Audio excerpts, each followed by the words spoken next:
is unbeaten on 25. He's lost his partners. Afnas failed to open his account. Lagan was dismissed for a duck. Dhyan Ratesh couldn't get going. He was bowled on 17. And Ranjit, the captain, has added an unbeaten 24, and he's keeping the innings alive for both Blazers. We're just waiting for the players to arrive. The umpires are out in the middle. It's the second day. Plenty of action we can expect.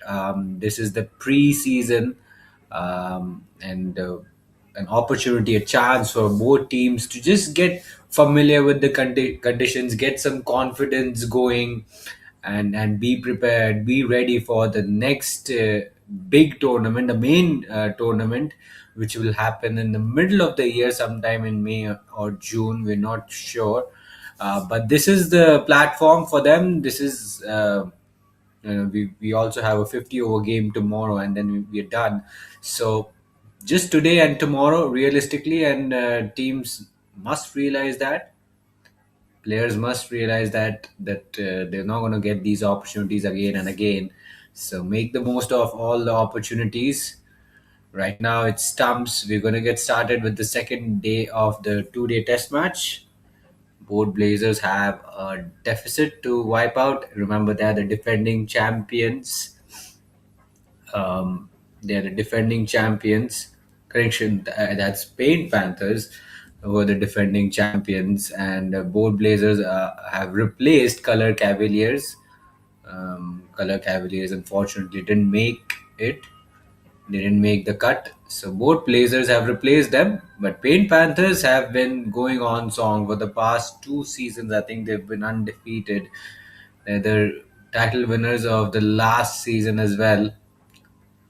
So we're having to wait a little bit, but we're expecting a very immediate start. So stay tuned, everyone, and hopefully we should get started with live action shortly.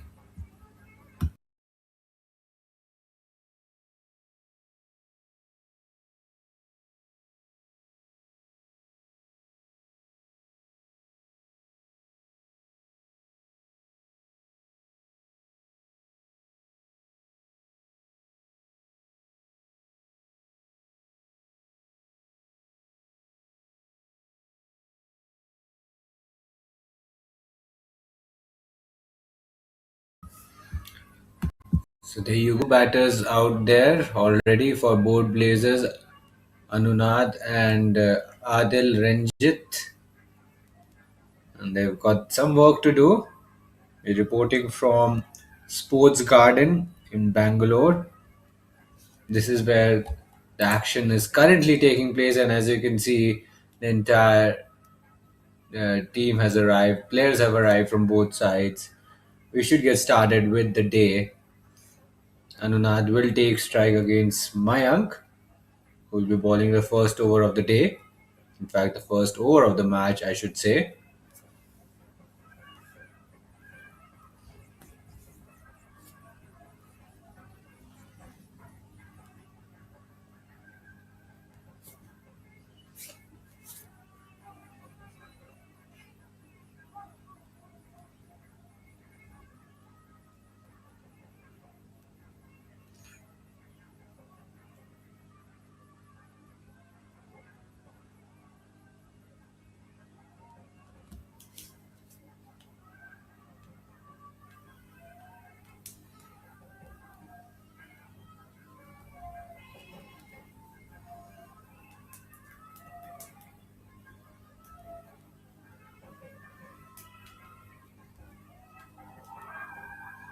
And this game can go any which way. There's still a big deficit which both Blazers are currently trailing.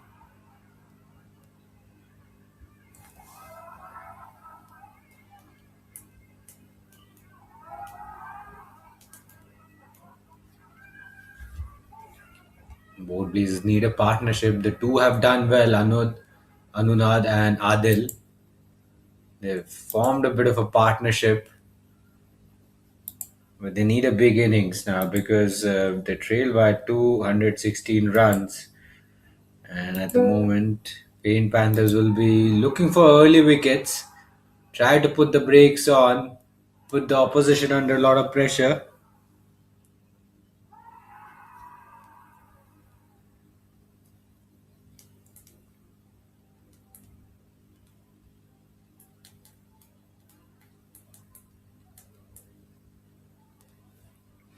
And off we go. Mayank to ball the first over of the day. We are in the second day of the 2 day test match between both Blazers and Paint Panthers. We just seen the first ball of the day. Good little partnership developing between Adil and Anud. Plays it off the back foot and defends it back to the bowler.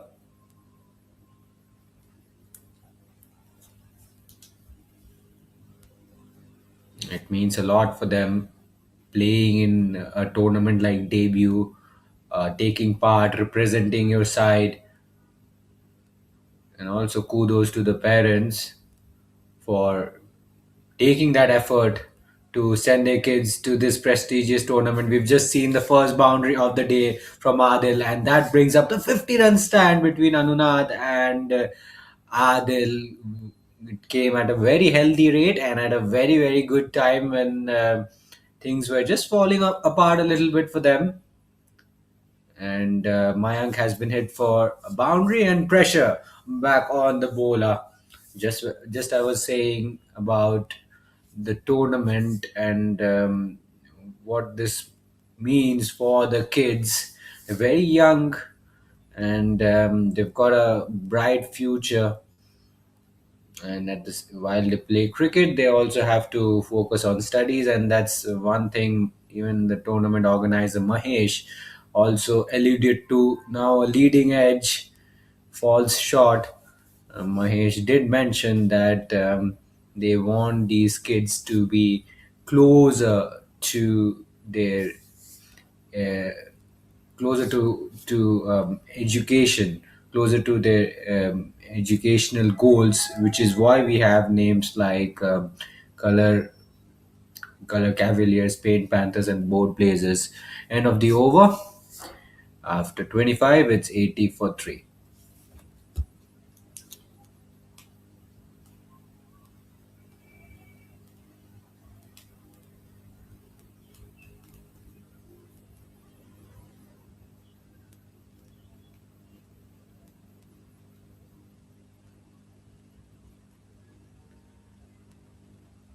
So Vasudev is into the attack. 3 wickets for him so far. Best bowling figures of 3 for 15. He's picked up 3 wickets in a match. He can definitely pack a punch and can make an impact with the ball.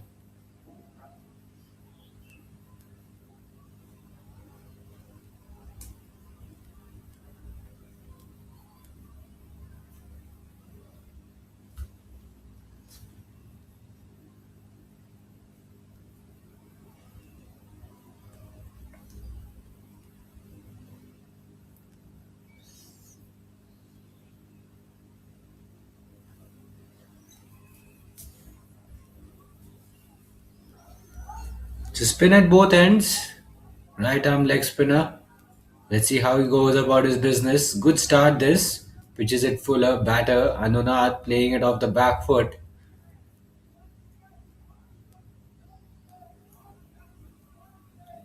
So this will be the first over for Vasudev as well. I think the start has been a good one.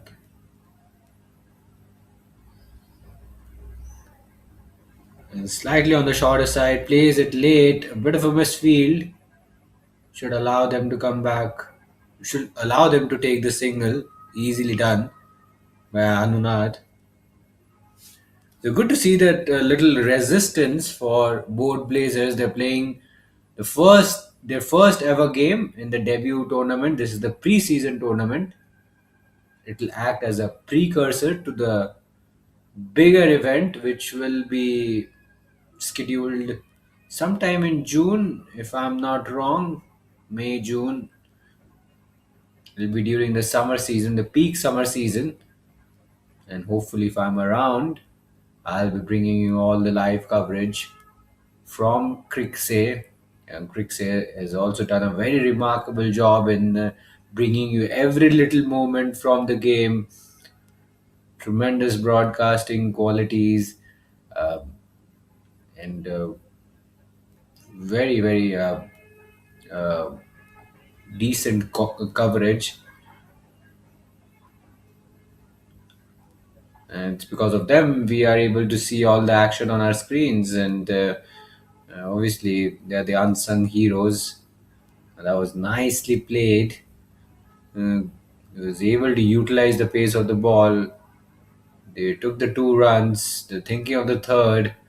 They decided not to take the third run. Sensible call because that was a direct hit. There was a direct hit at the striker's end.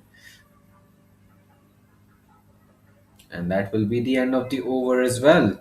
A couple to finish the over. No, we still have one delivery to go.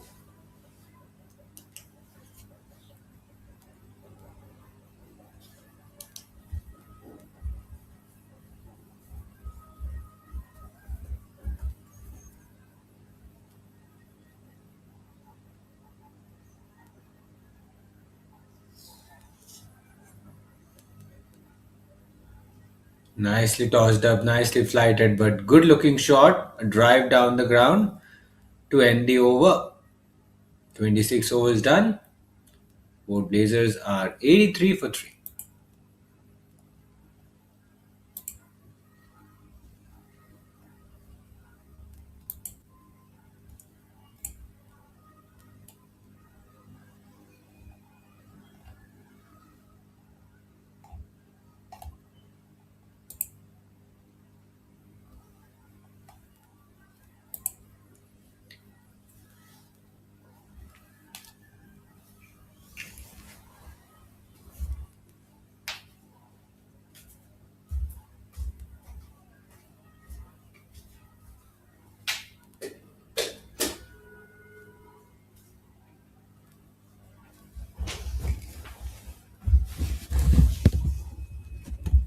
So Mayank, to continue, so far it's been tidy bowling from Paint Panthers, but they need wickets. They see the partnership is building and it's creating a bit of a headache for them.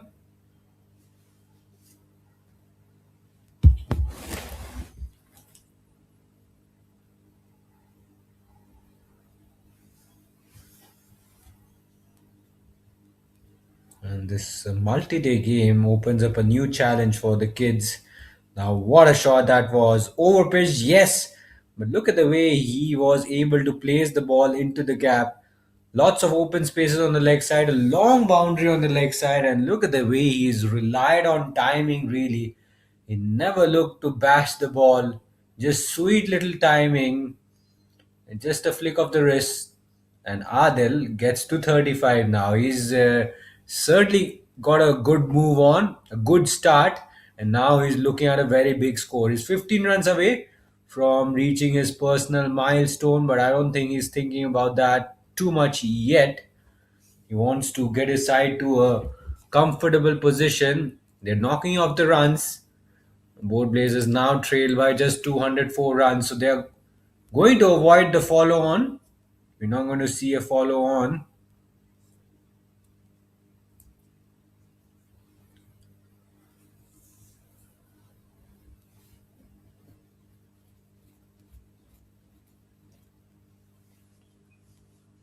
Last ball of the over. Partnership looking very healthy for both Blazers. So both Blazers also putting on a fight. They're not worried if they're playing against defending champions Paint Panthers, who won their last two debut titles on the trot. That's the end of the over. 27 overs done. It's 89 for 3. Vasudev will continue from the other end.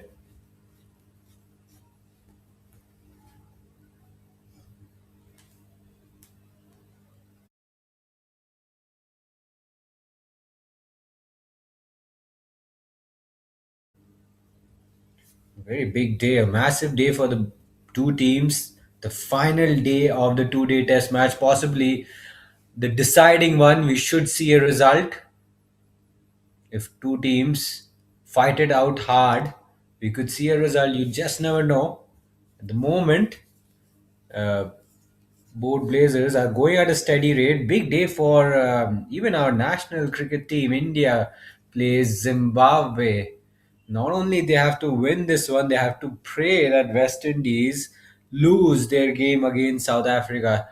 We're expecting South Africa to help us out today. I think it'll be West Indies South Africa first before the India match begins. So India's fate will be decided even before the first ball begins. And now these two teams, Spain Panthers and Board Blazers, in action for the first time in the preseason tournament, just getting a feel of things, knowing each other, and playing against each other. That sometimes helps. That sometimes helps in skill building. It also improves your temperament. Good looking sweep shot, square leg was taken out. In fact, he's placed that into the gap. That's a very well controlled sweep shot from Anunad. He played that shot with so much of control. He didn't look in trouble one bit, and he was able to find the gap quite easily. He's looking good. Anunad is looking good, and they are targeting the spinners. They're not afraid to hit the odd boundary. If there's a delivery to score off, if there's a delivery to be hit, they are taking their chances.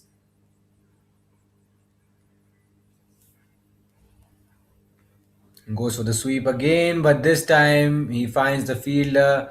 The ball goes through the fielder, misfield from the fielder there at short mid wicket. And a comfortable single on offer for both Blazers. Anunad gets through to the other end. And the deficit now down to 198, less than 200. So that'll give them a little bit of a relief, a psychological relief. So this is impressive stuff from both Blazers. And they're brilliant with the ball. Yes, Paint Panthers have a good score on the board, but their ballers continue to keep taking wickets at key stages of the game, and now a partnership developing. Really good looking partnership, and it's given them a little bit of respite. It's 95 for 3, end of the over.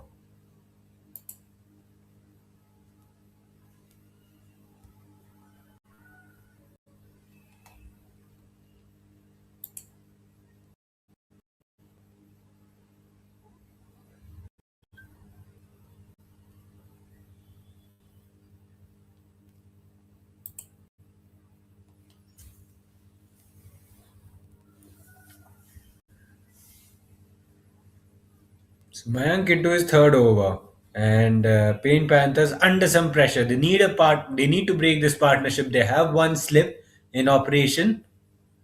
There hasn't been a lot of turn, but it's good strategy from the captain, Paint Panthers captain, to have one slip, at least attack. You never know. There could be an outside edge around the corner. You need your best fielders to be in the right places. You need a slip fielder because there could be some unforced errors from the batters. Spinners operating at both ends. Always a good idea to have slip. But look at that. We've just seen a wicket now. Mayank has struck. Not a very good delivery, but he will take that. Paint Panthers needed a wicket there, and the partnership has been broken. Mayank breaking that partnership, getting his length wrong. Look at that. He tosses it up, and I think the batter just gets deceived in the flight, and he was through with the shot early, and a simple catch by the fielder at short extra cover comfortably got his fingers underneath, and it's a big blow for both Blazers. It's 95 for 4.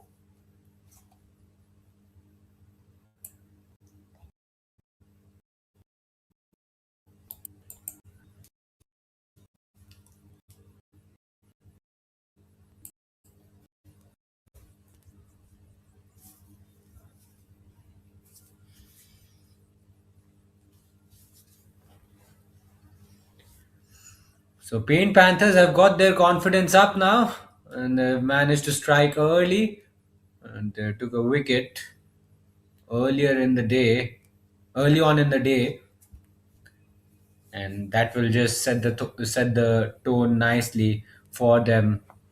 My delivering that breakthrough got his length wrong there. Was very fortunate that the delivery was not put to the cleaners. In fact, it went straight into the hands. And now Anjo L walks out to the middle, and Pain Panthers have made an impact with the ball.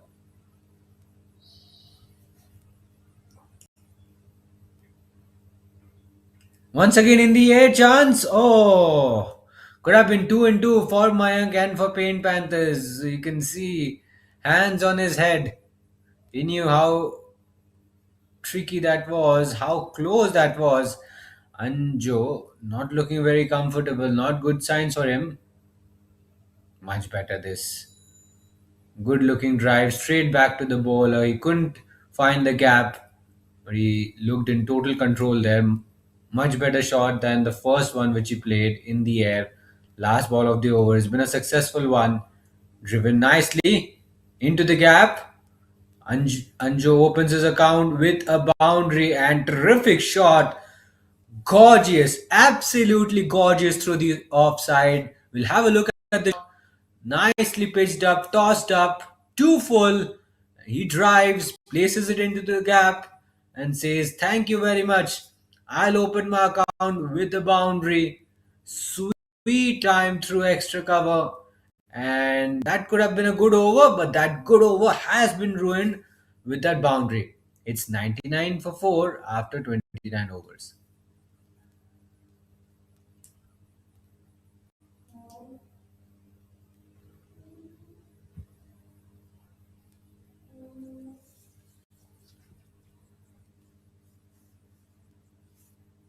So both Blazers trail by another 193 runs.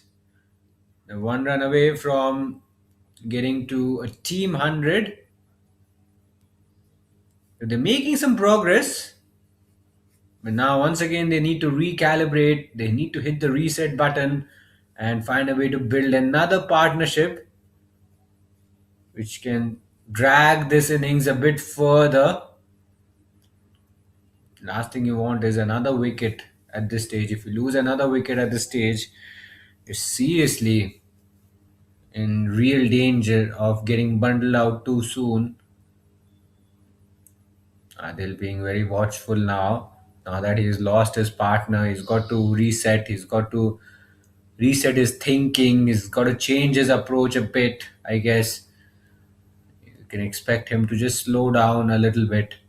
There was a little bit of momentum for both Blazers when the partnership was going strong. Now the wicket has fallen, and scoring will be a little bit difficult. It's not going to be easy. It's going to be tough work now, and Adil will slow down just a touch. That's a smart thing to do. It's a multi-day game, so you can take your time. Oh, low full toss. That's been hit. That's been hit powerfully. Couple of bounces and into the boundary. Adil brings up the 100 for both Blazers. A juicy full toss. A hit me ball from the bowler. Look at that. The ball dips, but he keeps watching the ball very, very closely and has a swing at that one. Sends it towards the boundary for a 4. Easy as you like. Comfortably done. He moves into the 40s. Score now 103 for 4.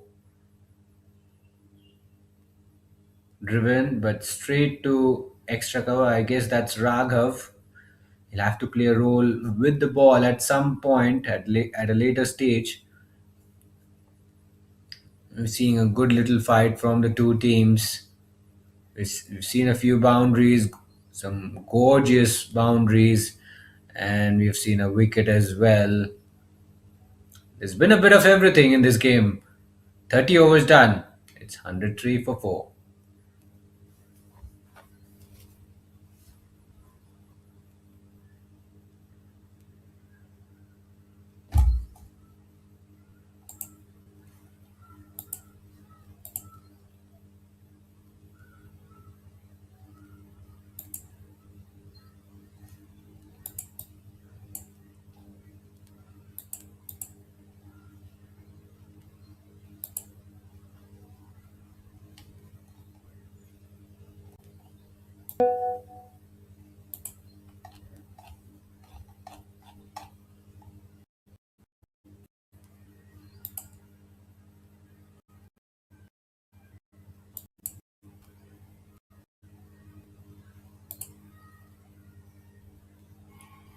So we have a bowling change. First bowling change of the day. Whoever comes into the attack, more spin being introduced. So there's a clear strategy from Paint Panthers trying to wear down board Blazers with spin. Starts off with a shorter delivery, little bit of room outside off stump. Misfield from her, but she does well to recover. Should be an easy couple of runs for Anjo. Yes, couple of runs. Score moves on to 105.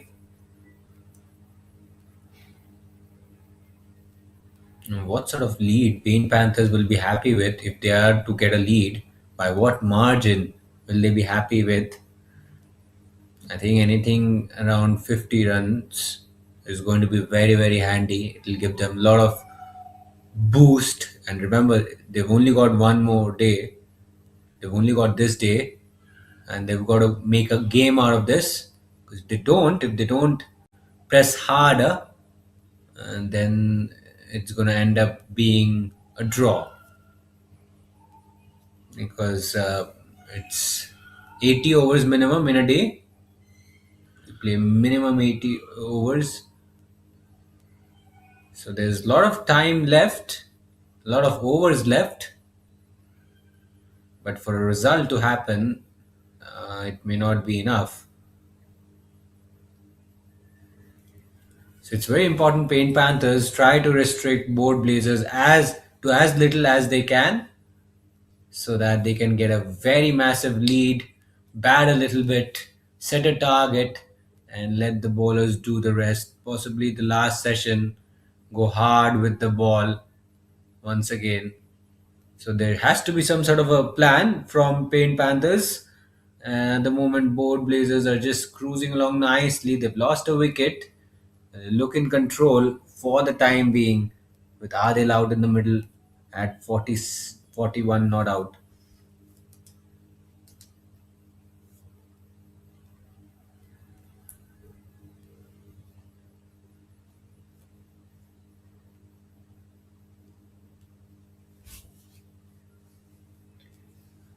So Shravan Biju has been brought back into the attack.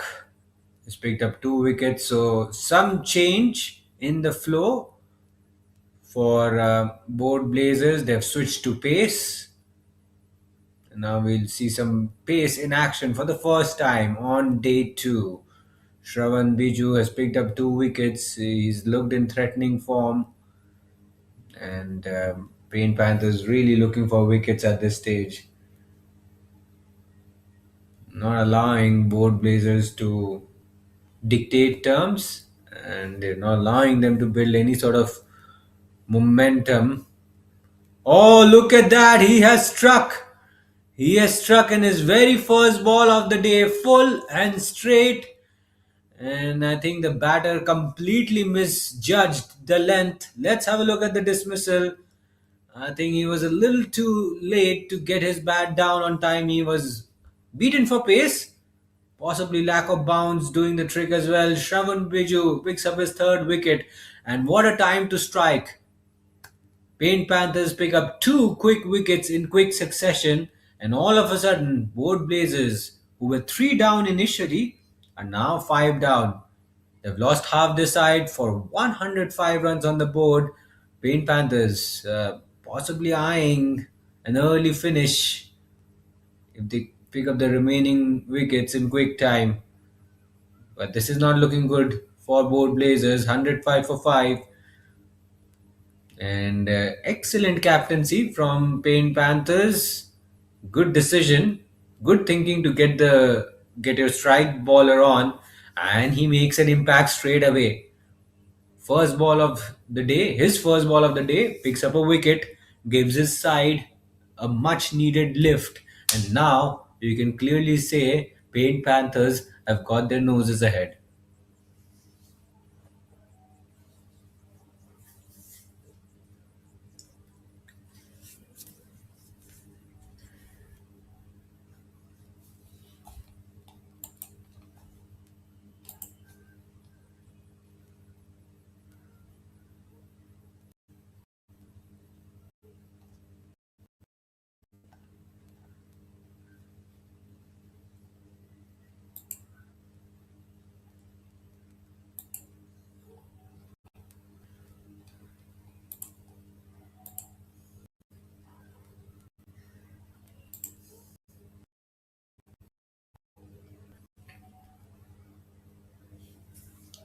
So, both Blazers under a lot of pressure.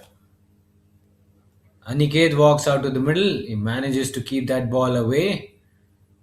Both Blazers will have to find a way to bat a few more overs. They've lost two quick wickets. Got to take this game deep, just a little bit deep, because they're still trailing by 186 runs, which is a massive margin.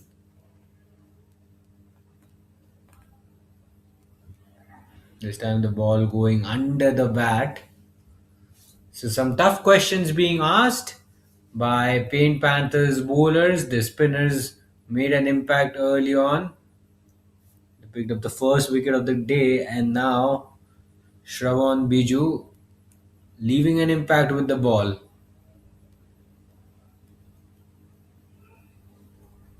Another lovely ball, but a misfield by the keeper. They scamper through for a bye. Should have just been a dot ball. Shravan Biju and the skipper would not be impressed with that effort from the keeper. That really should have been stopped.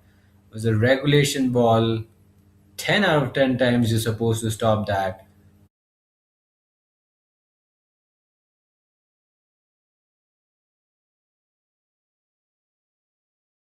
It just went straight in and straight out of his hands. Inside edge. He's found the gap. I think it's going to race away to the boundary for a four. Some fortune for Anjo and for both Blazers. They need that. Nothing wrong with the delivery. Attacking the stumps. He's looking to play the drive. The ball went the other way on the leg side thanks to an inside edge. There was no real protection around fine leg, and the ball just raced away to the boundary in four. Biju does not need to worry too much about that boundary. He just needs to hit the ball in the right areas. Oh no, a late decision to come back for the second run. But they eventually take that second run, a risky run. There's a little bit of a mix up. You don't want another dismissal now, especially in the form of a run out that can put the team under enormous amount of pressure. Last ball of the over. It's been a productive one for both Blazers, but they've lost a wicket. Possibly pace taken off. Opens the face of the bat, guides it straight to deep third. That'll be the end of the over. 32 overs done. Both Blazers are 114 for 5.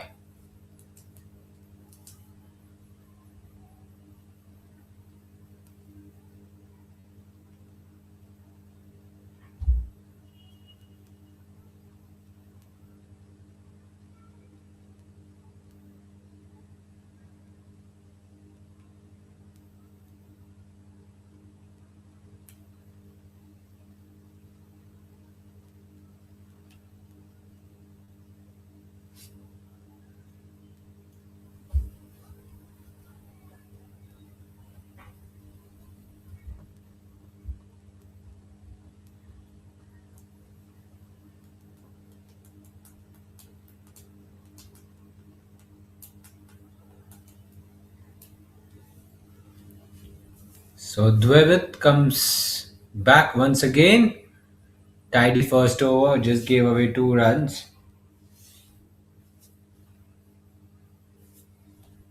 Now Paint Panthers just looking to tighten the screws a little bit. And that one's down the leg side wide will not be signaled. It's a multi-day game unless it's too wide.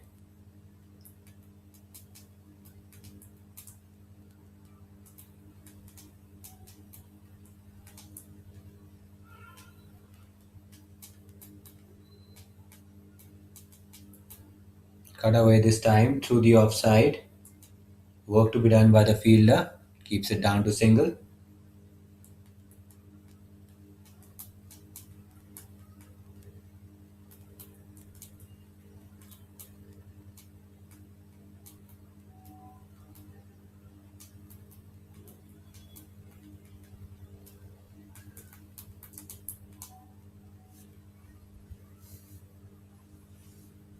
Round the wicket now. Once again gets his line slightly wrong down the leg side. Aniket still not off the mark yet. He's had a few attempts, hasn't been able to get off strike.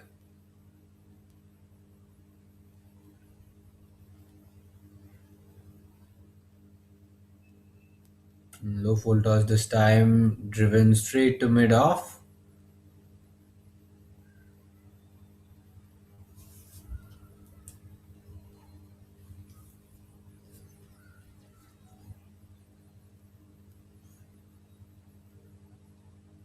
Plays it off the back foot, opens the face of the bat, can't get it past point, and another tidy over from the driver takes by 33 overs done.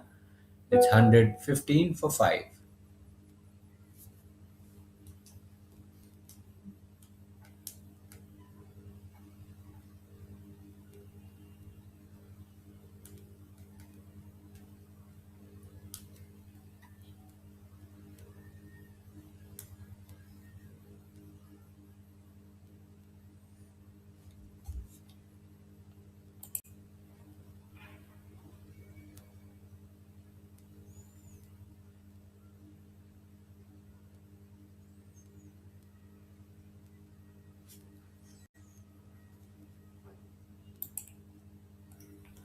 So Shravan Biju given another over, why not? And he had such an impact, bowling his first over of the day, right on the money, rattling the timber. And his captain is trusting his abilities, which is very good to see.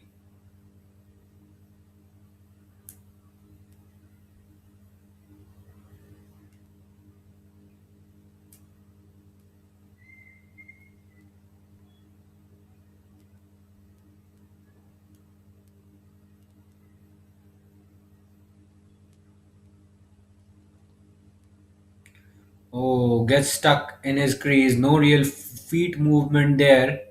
Ball just passing past the inside edge of his bat.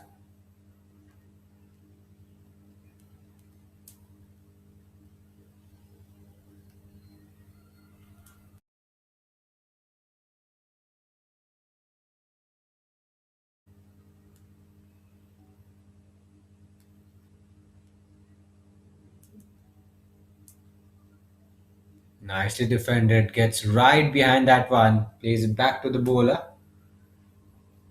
Line perhaps a bit too straight from Biju there. Around middle and leg stump line. Just needs to go a little bit wider.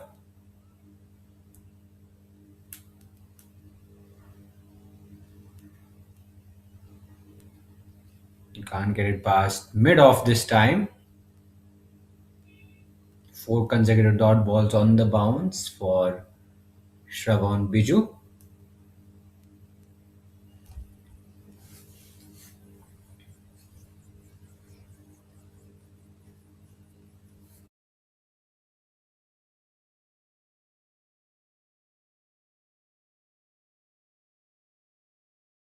In Anjo has played some really good looking shots in this over, but straight to the fielder, not able to find the gap.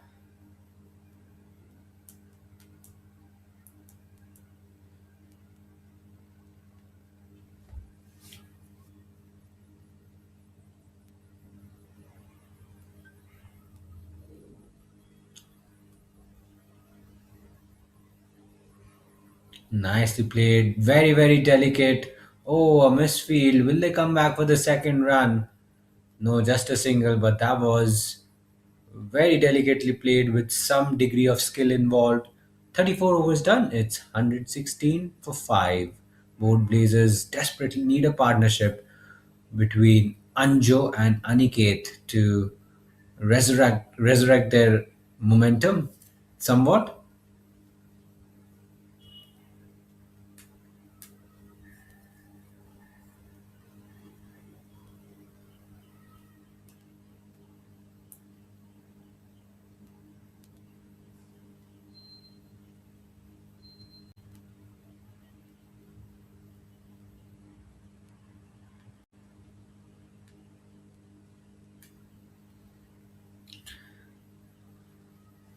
So Ashika, she had a wicket. She picked up a wicket yesterday. And she'll also be feeling a little bit confident. She'll have some confidence under her belt. And she only gave away 8 runs in her 5 overs. Just goes to show what she can bring to the table as well.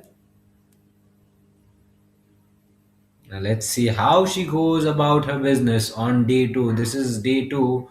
Pitch slightly more conducive for bowling, medium pace. Slightly gets her radar wrong, but she'll get away with it.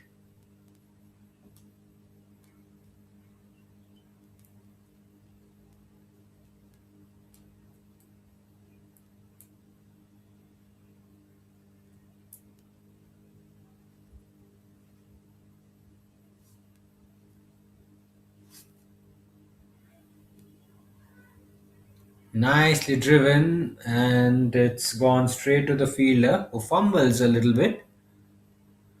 So Aniket, what's he thinking now? He's not been able to get off the mark. He's played some really good shots, mind you, but they haven't found the gap. They haven't been placed into the gaps. So that's where he has struggled just a little bit. And then some failed attempts against deliveries outside off stump.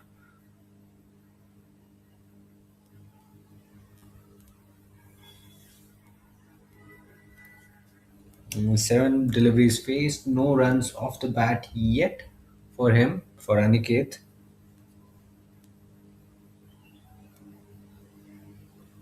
Slightly loopy delivery in the slot, but driven straight to the fielder at cover.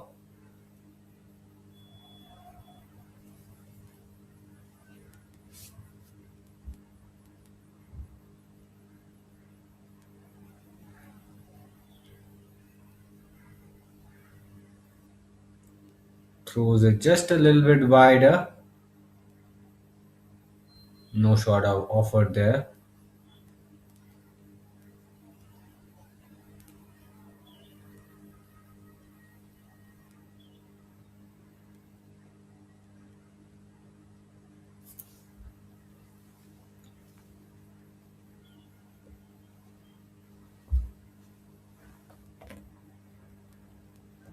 Oh, now then.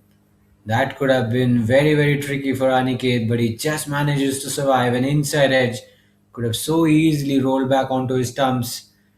117 for 5 after 35 overs, both blazers.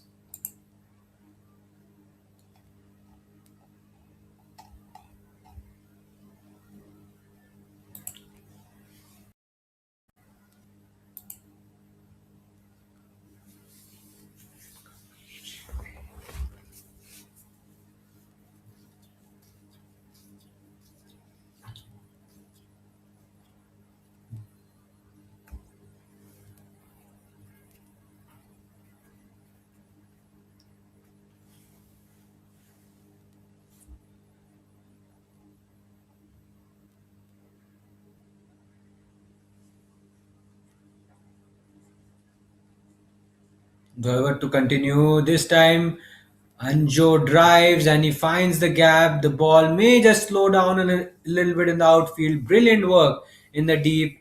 Certainly saved a few runs for his side, possibly 1 run, I guess. We'll have a look at the fielding effort. It was nicely driven. The ball just slowing down just a touch, and this was the attempt. This was the dive. Pulls it back just inches away from the ropes. Full marks to the fielder there. The way he stopped it, saved 2 runs for his side. Could have easily been a boundary. Once again, a little too full, a little too wide. He drives, quick single taken. Aniket now is on strike. He's faced 10 balls. No, he hasn't gotten off the mark yet. What's he thinking now?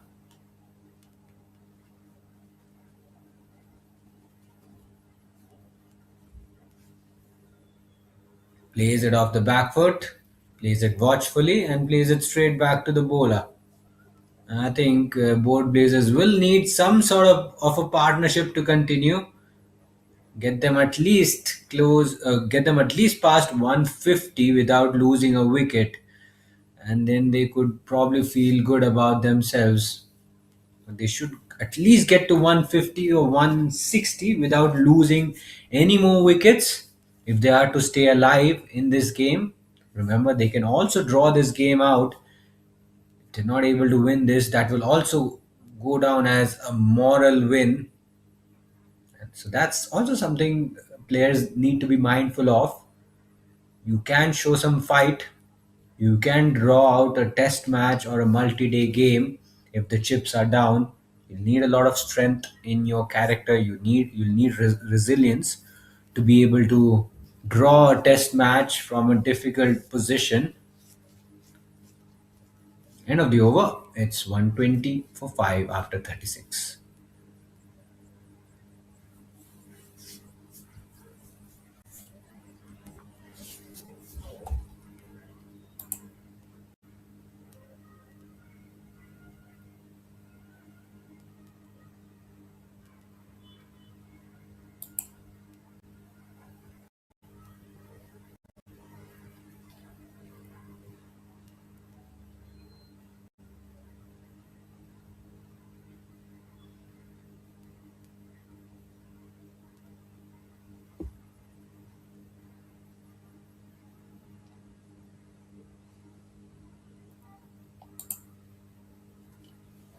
Ashika to continue.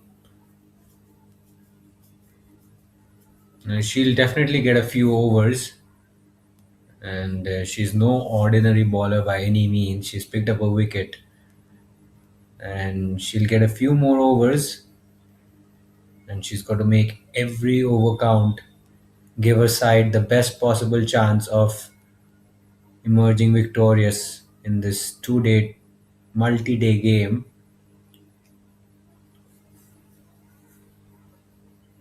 So a two-day game opens up a new set of challenges for the players, especially the younger players, because they are more accustomed to playing limited overs games, especially 20 over games. There's so many 20 over, 30 over games, but this is a multi-day game where it all comes down to perseverance, you know, perseverance, resilience. You got to be able to battle it out for longer durations, and all of a sudden what happens is the duration becomes a lot longer in this format compared to a T20 format or a T30 format where you've got limited overs. Here you just it's all about durability, it's all about hanging in there, it's all about grinding hard. It's the grind, and that's what these players are exposed to in a multi-day match. It's all about grinding, it's all about perseverance, it's a real strength of character, fitness as well, because you've got to be on the park for a longer duration of time. Oh, now that's a brilliant shot. Aniket, look at the way he's found the gap between the keeper and the slip cord, and not a lot of gap there. Let's have a look. That's how he threads the gap. Not sure whether that was deliberate. Might have just opened the face of his bat at the last minute, which allowed him to get the placement. But that's how he gets his innings underway with a boundary. Boundary after 15 balls. Finally, he's got a run off the bat, and that should make him feel good. Score moves on to 125. But Ashika should not be very disappointed with that ball. Yes, she could have just worked on her length. It was too full. Line, not a problem, but the length. Just getting it too full at times. That's the drive. A lot fuller and brilliantly stopped inside the inner ring. Saves a few runs for his side. After 37, it's 125 for 5. Both Blazers trail by another 167 runs.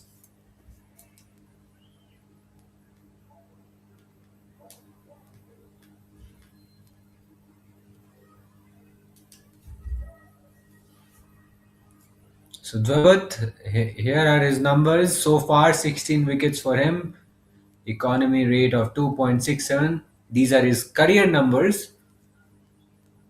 There's so much of talent, so much of potential. Both teams, Paint Panthers and Board Blazers, not short of talent by any means, especially Paint Panthers, who are currently the defending champions. They were the winners of the earlier season, the previous debut season.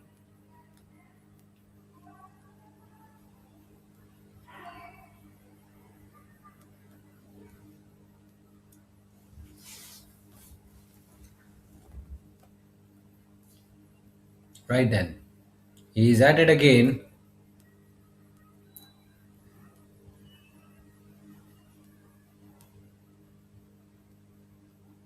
These are his numbers so far from this game: 15 dot balls.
So that boundary will just make him feel a little bit better.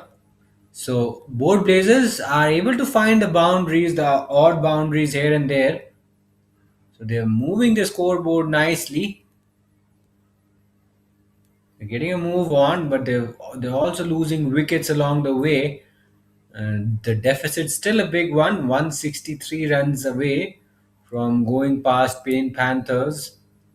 So a lot of runs to play with, and there's still a lot of overs left. Plenty of game time still, but are we going to see a result? Because we have to finish this innings and we'll have to finish another innings. So they're basically we have to finish off with two innings, and then we can possibly think of a result in the last innings, which is the fourth innings. This is the second innings, which is currently ongoing, and that's the throw at the bowler's end. Oh, you got to be a little bit careful. Might have taken a bit of a blow on his jaws, I guess, but no real damage done. Thankfully, 38 overs done. It's 130 for five.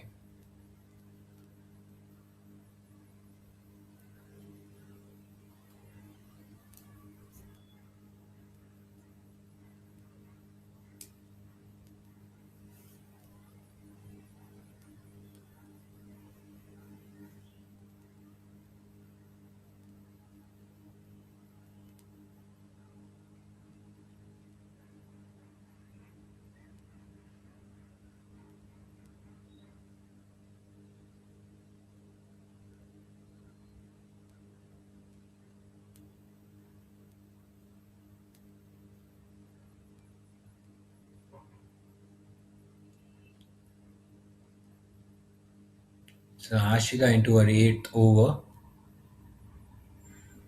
and she's looked very, very economical, very tidy. At times, she got her line wrong. Occasionally, she would get it too full, but overall, impressive stuff from her. Very good attributes, runs well, rhythmical action, high arm action as well, balls in straight lines. She runs pretty straight into the crease, technically very sound as a bowler. And obviously, with time, with age, she will get pace, she will get more energy into the ball as she gets older in life. Upish, oh, just falls short. Driven on the up, Anjo would have had his heart in his mouth. He's batting on 25. He doesn't want to throw it away. Both Blazers need a partnership. They need someone who can just offer a little bit of resistance and drag this game deep. Anjo can do that because he's got a bit of a move on. He's got some runs under his belt. Last thing both Blazers want is to see his back.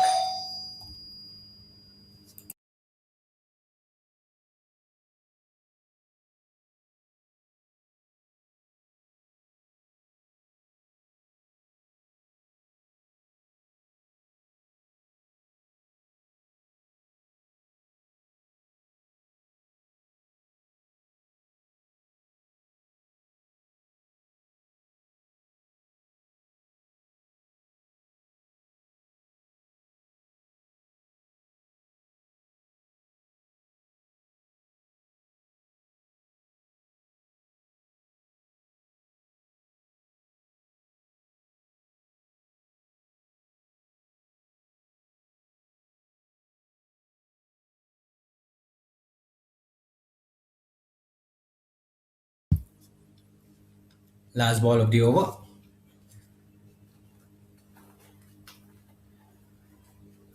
Once again hits it in the air and once again it falls short of the fielder. Very lucky. They got away with it twice in that over. It's 132 for 5 after 39.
So Biju comes into the attack. He's got 3 wickets so far in this match. Pain Panthers looking to restrict both Blazers, looking to end the innings early. Aniket and Anjo trying to stitch together a partnership to keep their side alive. Oh, very good ball in the corridor of uncertainty, not very far away from the outside edge or from the off stump.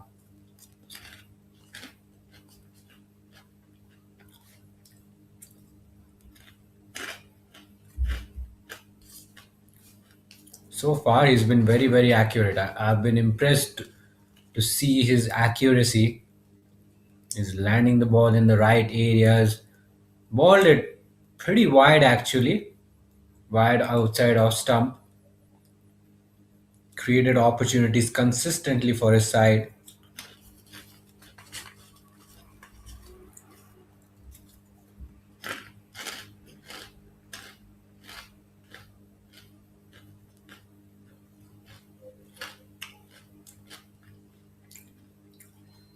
Outside edge, and this will run away to the boundary for a four. It sped to the fence in no time. A rare bad ball from Biju, low full toss. I think that boundary has also brought up the 50-run stand. Look at that. He was looking to drive it through the offside. All he did was get a fortunate outside edge, and that just takes it away to the boundary for a four.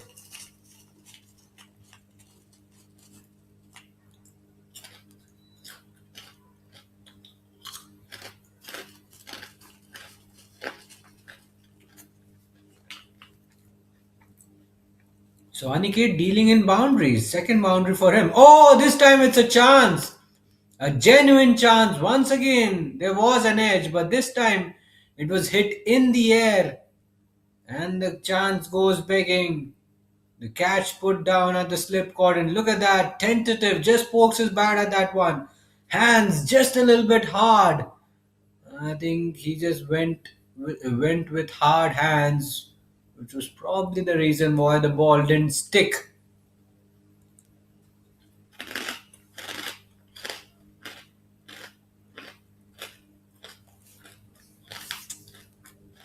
Safely negotiated this time, but there could have easily been a wicket in that over. It's 137 for 5.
So Sunish comes into the attack, just 4 overs for him in this match. But he's been very economical. He's gone for less than 1 run every over. He would love to have a wicket to his name. Oh, lovely ball, beaten in flight, completely deceived. Aniket is trying to play it on the front foot. He was drawn out of his crease for a moment. Does really well to drag his feet back. This time it spins through the gate. An appeal, polite inquiry, nothing from the umpire.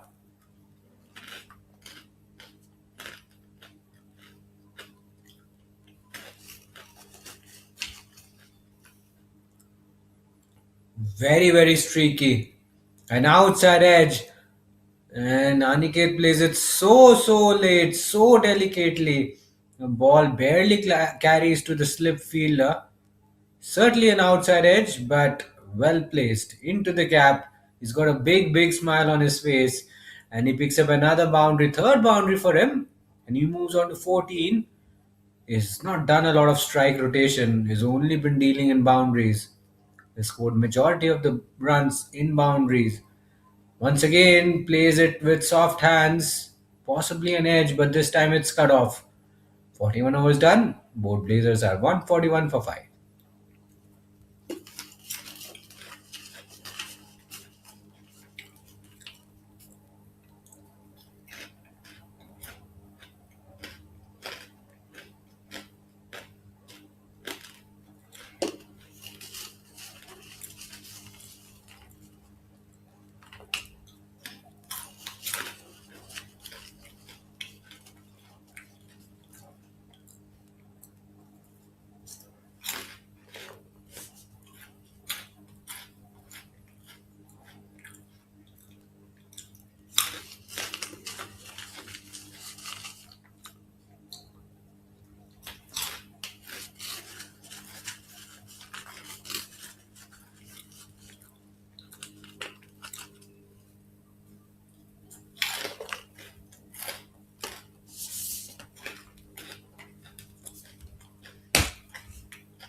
So Raghav comes into the attack, right arm off spin, slightly expensive figures as per his standards. He's got the knack of picking up wickets, but he's been wicketless in this match so far. Also gone for a few runs as per my liking, 4.5 runs per over in a game where the opposition has been scoring at 3.5 RPO for the most part. then you really have to say that he's been a little bit on the higher side. Raghav hasn't really hit his length right, hasn't hit his straps right, as we say.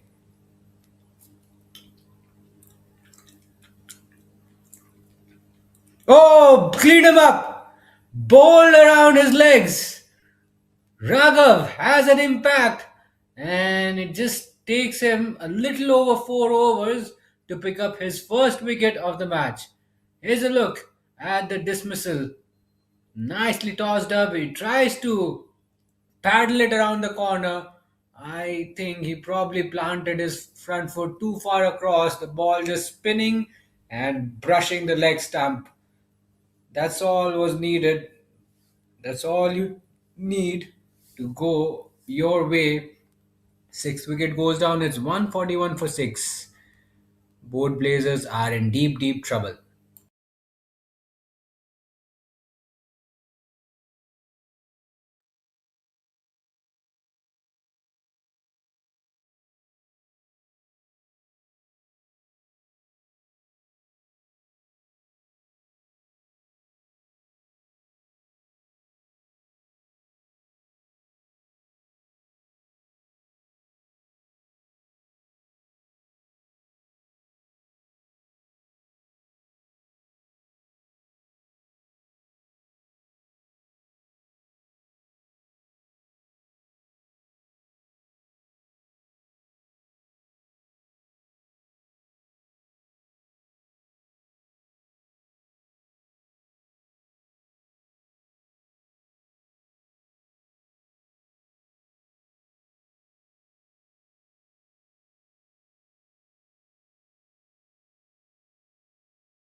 So Raghav has gone bang bang, 2 wickets lost in quick succession, and both Blazers are under tremendous pressure. They are in all sorts. Raghav has just broken free. He has obliterated the lower middle order, and now we are into the tail. Here's a look at the dismissal again. Good bit of flight. Look at that. Plays all around it. He was looking to drive the ball. There may have been a little bit of gap between bat and pad, and I think that's what he should have tried. He should have probably played it a touch straighter. He tried to aim through the covers, and that's how he was picked up. He was removed from the equation, and from 141 for 5, it's now looking very bleak for both Blazers. They've slipped to 141 for 7.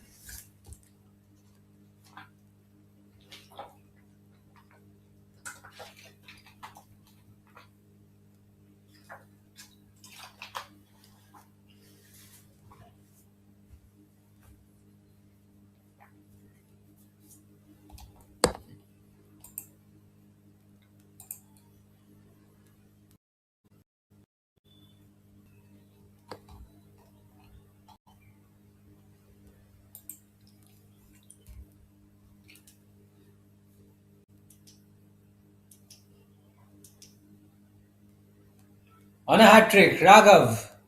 Oh, he survives. Shankar survives the hat trick ball. You're talking about Raghav not quite hitting his straps, being a bit on the higher side, but he's proved us all wrong. He has just silenced us completely. What a performance! What a contribution from him! End of the over, it's 141 for 7, a successful one for Raghav and his side.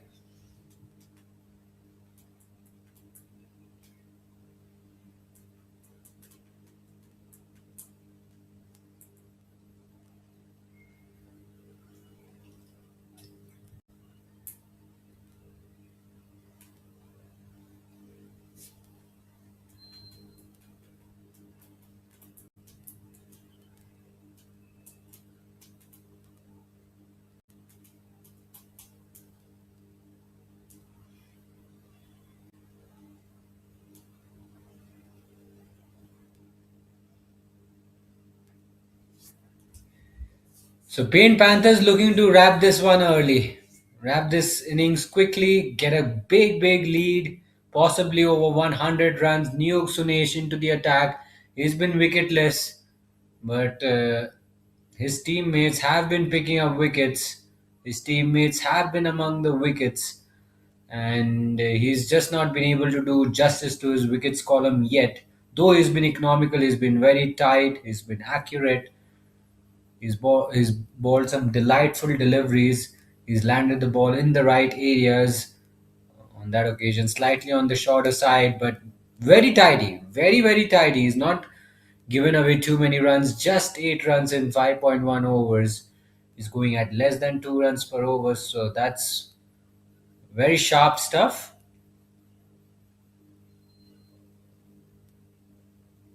This time a little shorter, a little straighter as well. Wide not given, but it's two consecutive dot balls. I think both Blazers will need to just soak the pressure, play a few dot deliveries on that occasion a little bit quicker through the air.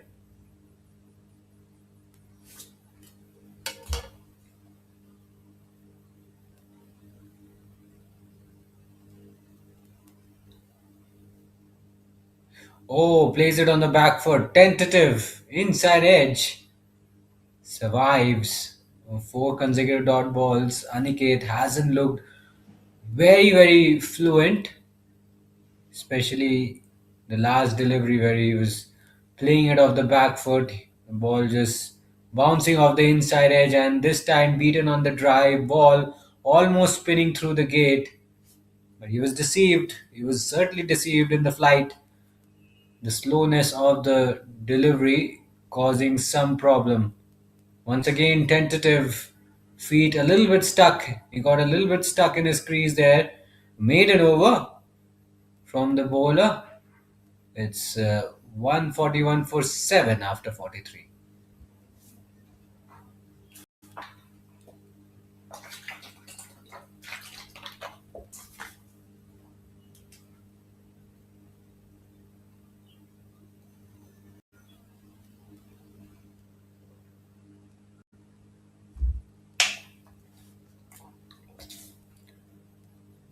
So Raghav has certainly dented both Blazers. Both Blazers were hoping to take this innings forward. Now they are in serious trouble. They only have 3 wickets in hand. Before Raghav was introduced, they had 5, and Raghav has taken 2 of those, and now they're just left with 3 wickets. If it's more than 11 to bat, then they'll probably have 4 wickets, but we're not too sure about that yet. But wickets always a very valuable currency for the bowling side. Doesn't matter how many wickets you have as a batting unit, whether it's 10 or 11 or 12. Wickets is always a very crucial currency for a bowling side, and that can keep any bowling side in the game. And right now, Paint Panthers very much in the game. They have their energy levels up. The confidence is going through the roof. Raghav bowling some very accurate deliveries. He's been very deadly with the ball. Four balls done, two to go. They trail by 151 runs still. A lot of catching up to do, a lot of lost ground to cover. Now he has punched that off the back foot and he has found the gap through point region. A nice way to play the shot on the back foot. Raghav just bowling it a touch quicker, no real spin on offer, no threat whatsoever. Safe as a house. He didn't really have to worry about the ball at all. It just came to the bat quite nicely, and he was able to time the ball nicely off the back foot as well. Was able to place the ball quite comfortably into the gap. This time, Raghav just alters his length, balls a lot fuller, and at the stumps. That will bring us to the end of the over. It's 145 for 7 after 44.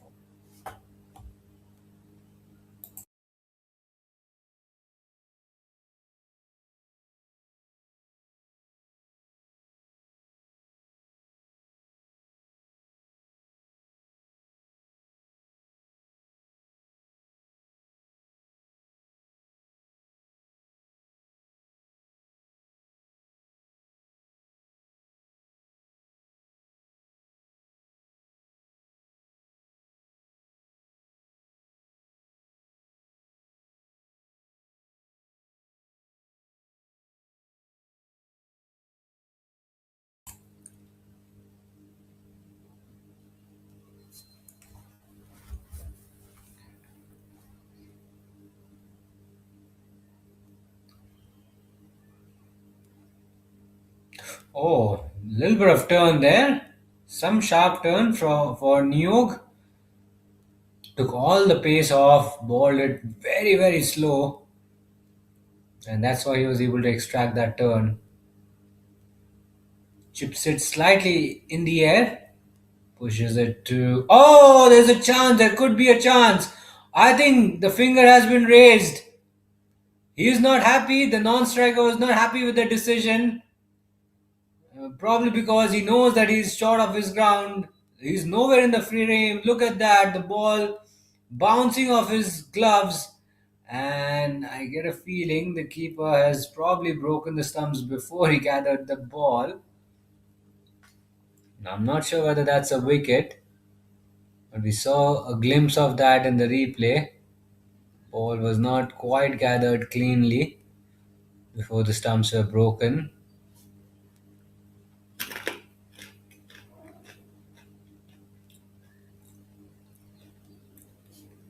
Not out is the decision.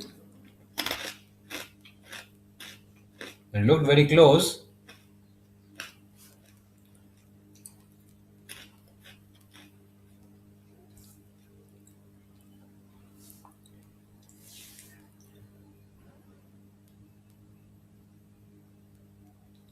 Turn and bounce beats the outside edge of Aniket's bat.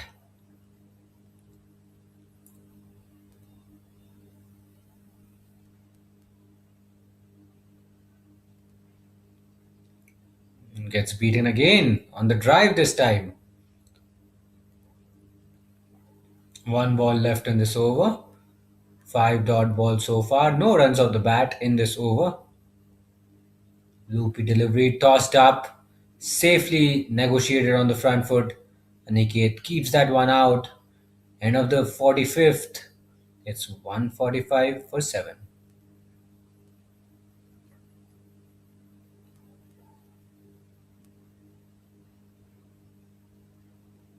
Batting card so far, you can see 41, top score of 41. Couple of useful contributions, a few useful contributions from the board Blazers batters, but none of them have gone on to play that big innings. Someone will have to play that big knock to take them close to Pain Panthers' first inning score of 291. I think they posted 292, correction. So somebody has to play the long innings, one big innings to take uh, both Blazers close to the 290 run mark. The closer they are to Pain Panthers 292, the better it is. Have to get themselves close. If they're not able to get a lead, runs margin matters a lot. Every margin matters. It's a game of fine margins.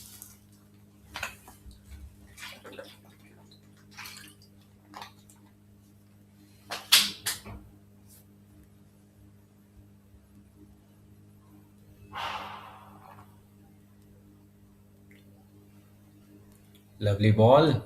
Gets beaten on the drive.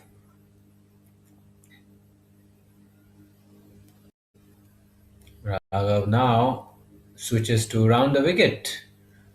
Change of angle for him. Throws it a touch too wide on that occasion. Left alone.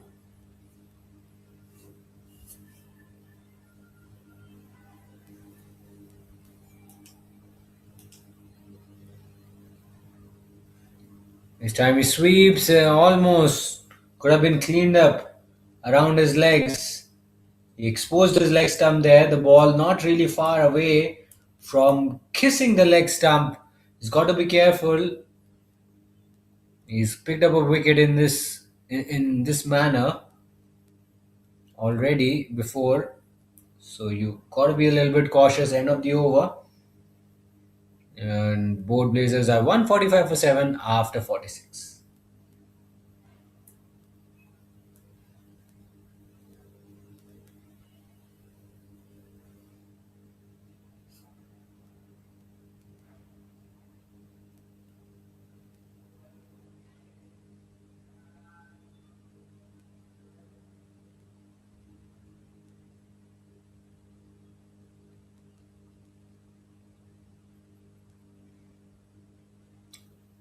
So New York to continue. He's bowled so well, but without luck. He's gone at less than 1.5 runs per over. Just 8 runs he's given in 7 balls, and he has threatened. He has constantly threatened the batters.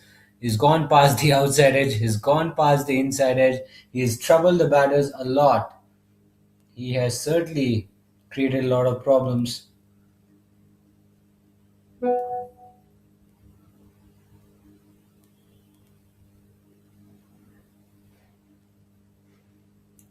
Nicely worked away into the gap. The fielder will cut it off.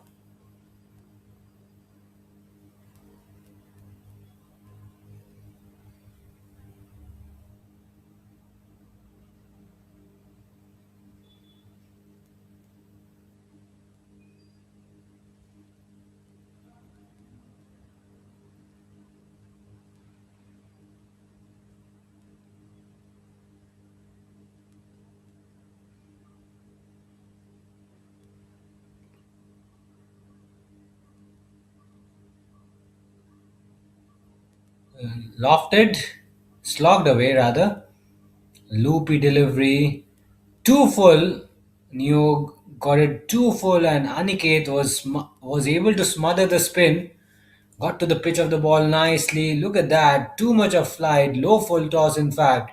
He intercepted the ball on the full, and no one at deep square leg. Lots of real estate on the leg side, and an easy boundary in the end for Aniket.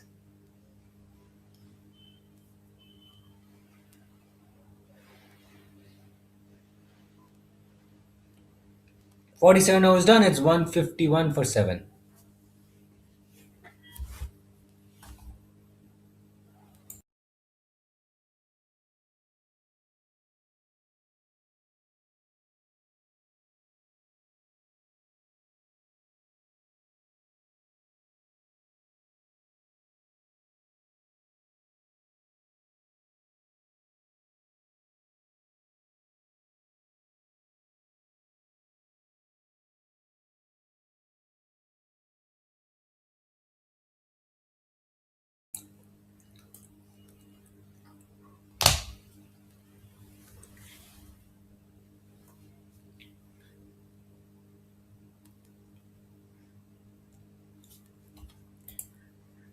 So Raghav and Niog operating in tandem from two ends.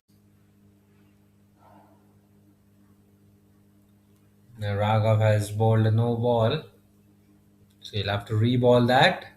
Thankfully, there's no free hit, so he has one less thing to worry about after bowling a no ball. But clearly, he should have got that right.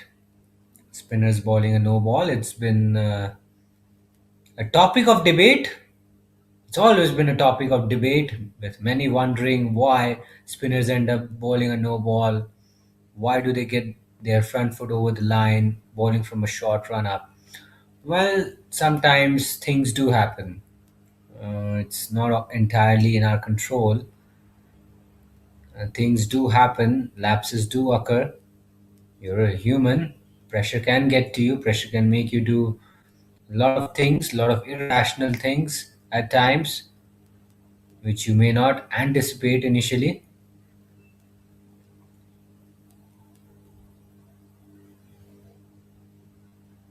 It's all about learning and adapting. And that comes with skills, with time. And just like that, Raghav has struck again, picking up his third wicket of the day, third wicket of the match. And he is in the middle of a very fine spell. Look at that, tossed up, good little bit of flight, the ball possibly spinning back in, and totally deceived through the gate. 8 down. It's 152 for 8.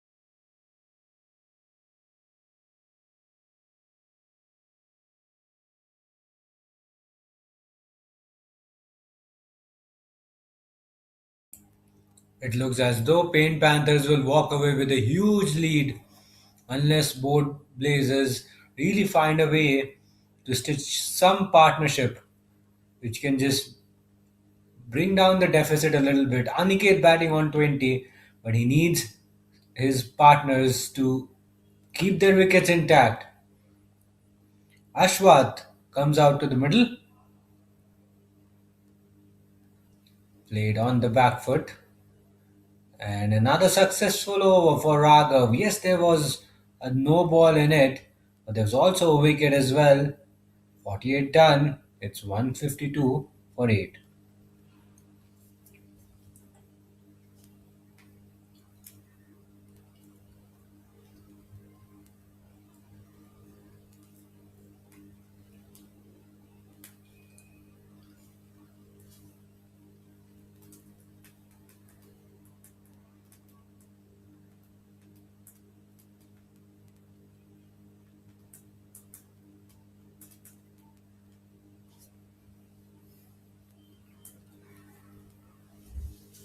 Here's the performance of all the bowlers that have been used so far in this match, in this innings, from Pain Panthers, and we'll see a change of bowling. The captain just changing the tempo of the game a little bit, bringing his pacer on, and you can see we've got one slip, one fielder at short extra cover. We all know what the line would be. Krisha Reddy into the attack, best bowling figures of 3 for 5, economy rate less than 3. And they've got one slip, one fielder at short extra cover. The line is going to be just outside off stump around the good length area. And if Aniket just pushes at it, then he could give a chance. Just like that, he could create opportunities for Paint Panthers. There's a slip waiting. If he goes a little bit hard, the ball can just pop into the hands of the slip fielder, or else there's a fielder at short extra cover, as you can see to the left of your screen. he can come into business as well if Aniket pushes just a wee bit harder, because there has been a little bit of awkward bounce. You can clearly see the plan Cricsay is sticking to. He's bowling it just outside off stump, the line just outside off stump, but he's got to work on his length. On that occasion, he was a touch too full, because if you ball full, you allow the batter to get to the pitch of the ball, and when they're able to do that, they can negate the threat, they can neutralize the threat. So you want to be as threatening as you can as a bowling side. Now, Cricsay bowls a Yorker and completely taken off guard Aniket there with that Yorker.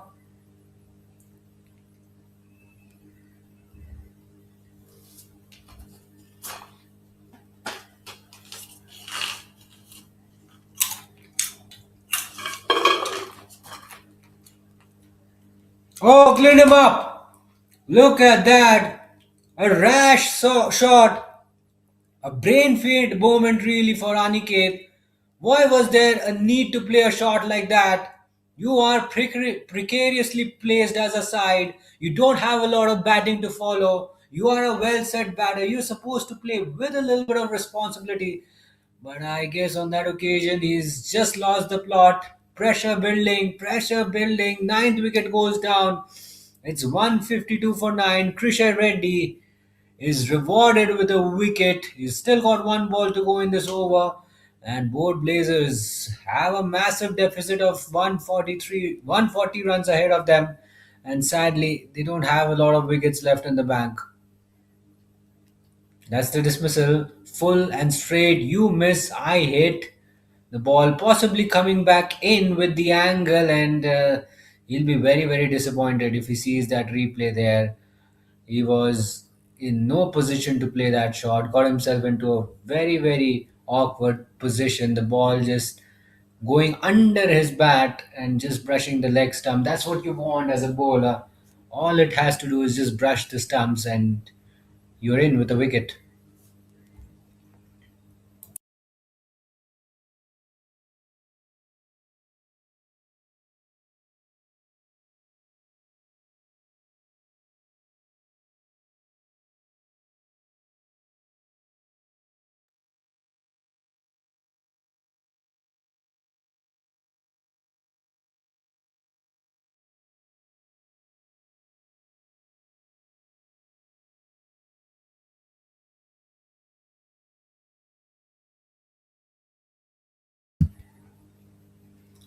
So, not a lot of batting left for both Blazers.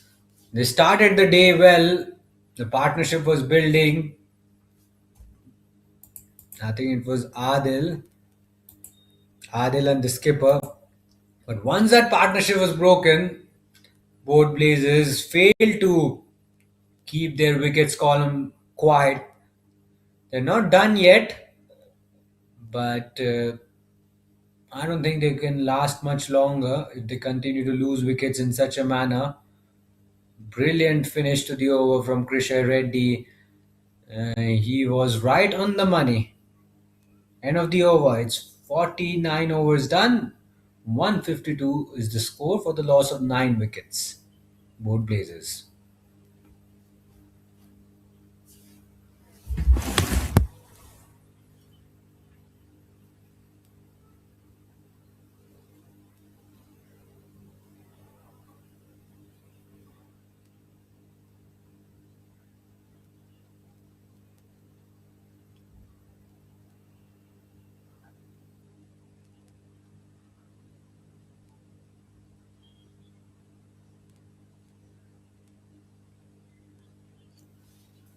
Sagar Krishna, you. He's been the most expensive bowler. And he's also managed to pick up a wicket, but off a no ball. Pretty high full toss. That was a very wayward delivery to start off your spell. Too full. In fact, the ball, yeah, comfortably. In fact, it's around shoulder height. They were celebrating, but I think the umpire made the right call there. That was clearly high, very, very high. in fact around waist height. He will not be warned though, the bowler, because that was not a threatening ball. It was not traveling fast. Had there been a little bit of pace on that ball, the umpire would have had a strict word with the bowler and with the captain.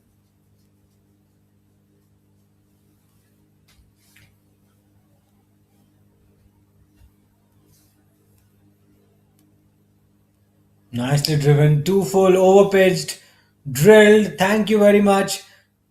Board Blazers need these boundaries. They need some runs from their lower order. Look at that, two full, nicely driven into the gap, and what a shot to get yourself off the mark.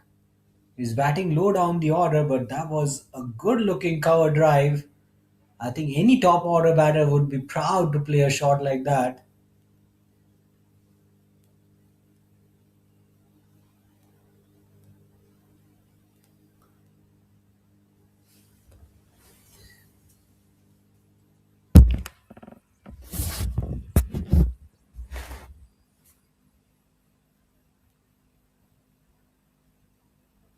He's been quite expensive as well. In fact, he's the most expensive bowler for Pain Panthers. Certainly struggled with his line, with his length.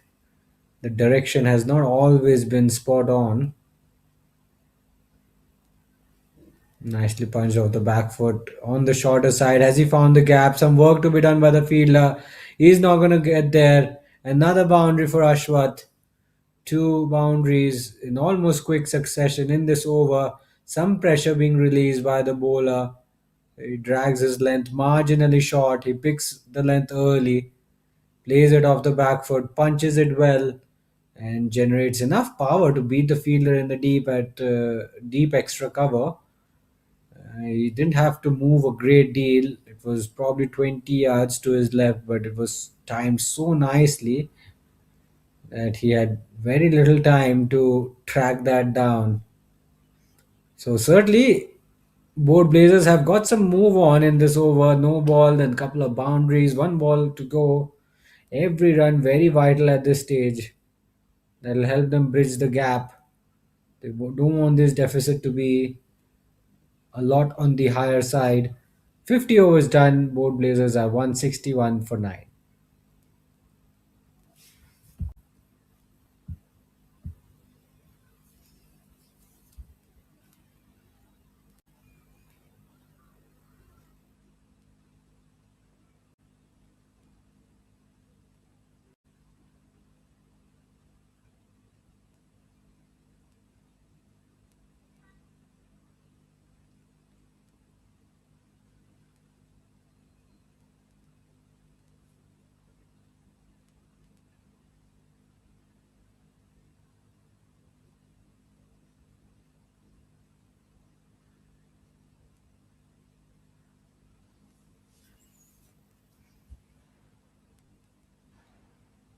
So Cricsay to continue. Keeper standing up. Some work to be done by the keeper. Not easy to stand up against a medium pacer. The ball can ricochet off the inside edge or off the outside edge. It could bounce unpredictably, and you've got very little time behind the stumps to judge. So, some tough work the keeper is doing behind the stumps. Possibly there's a plan to keep the batters inside the crease, prevent them from using their feet, and that way you can just bowl a particular length as a bowler. You can just settle into your rhythm, and that's what he wants. Another good looking ball, a good looking shot as well, plays it straight back to the bowler, plays it with a straight bat as well.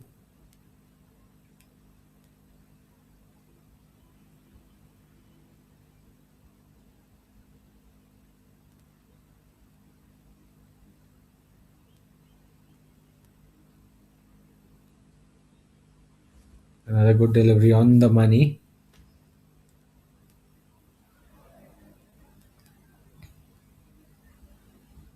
Both Blazers will have to just try and get the remaining runs whichever way they can, make the most of the remaining 2 or 3 wickets.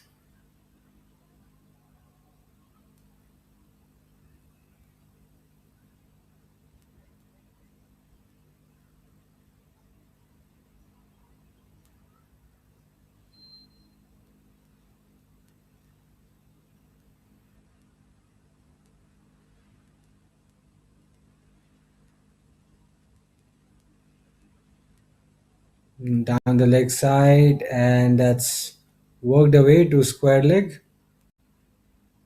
51 overs done. Here's a look at the batting card. Some small contributions, but not big enough. And Pain Panthers are in total command at this stage of the game. Players might just take a bit of a pause for drinks.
So it's drinks time. Players for time for the players to reassess how the game is moving along, and I'm pretty sure both Blazers needed that break very badly because their condition is quite dire. Pain Panthers have a very big lead of 131 runs, but they still have some work to be done. The bowlers will need to pick up the remaining wickets and really restrict both Blazers. If Pain Panthers get a lead, it'll be such a big confidence booster for them. But they'll also need to be conscious of time. There's not a lot of overs left. They need to finish this innings quickly and then get a score once they bat. At the moment, we are seeing a little bit of counter attack from Ashwath. He's hit 3 boundaries. He is dealing in boundaries. He scored 12 runs. All those 12 runs coming in the form of boundaries. That was a long hop from Sagar, a rare loose ball from a Paint Panthers bowler, and he was dispatched. So every run very crucial from here on. Not a lot of batting left, but Ashwath is getting those useful runs and he's trying to bridge that gap, which is good to see.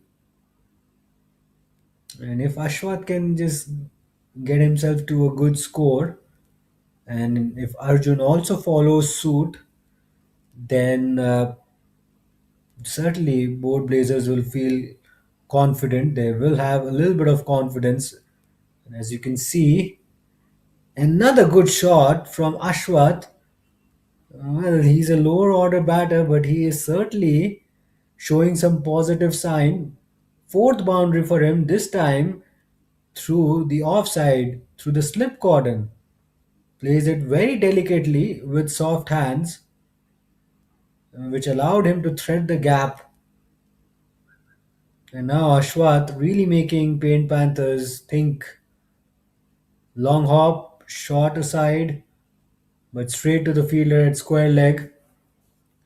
Would have most certainly been another four had it been, few yards to the left or right of the fielder. Arjun G on strike, the last wicket partnership, correction, this lower order partnership is certainly giving both Blazers some impetus. It's giving them some life. Ashwath hitting those crucial boundaries.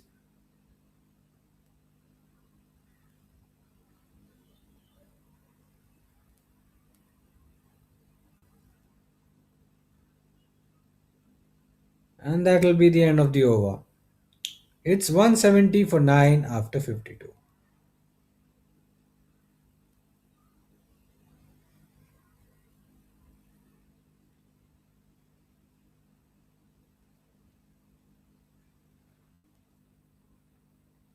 So Paint Panthers need to realize their job is not done yet. Yes, they are in a very ideal position, lead well over 100. They've got to dismantle the lower order, pick up the remaining wickets, achieve a massive first innings lead of 100 plus runs, then bat for a few overs, set a target of 200, and then ask both Blazers to have a go at that one. Certainly, they need to pick up the remaining wickets quickly, and you'll expect them to go hard with the bat once it's the second innings because they'll have a big lead and they would want to set a target. And remember, it's a 2 day game, so there is no tomorrow after this, after today. Overs ticking by, time ticking by, so they've got to make the most of every opportunity which they get. On that occasion, Ashwath didn't really play that pull shot confidently, but he'll take a run.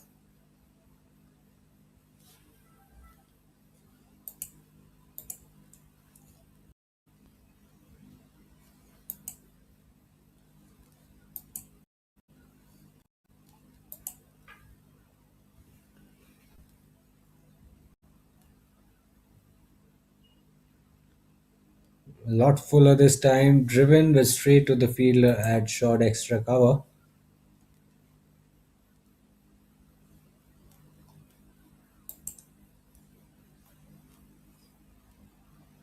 How many more runs can both Blazers get from this stage?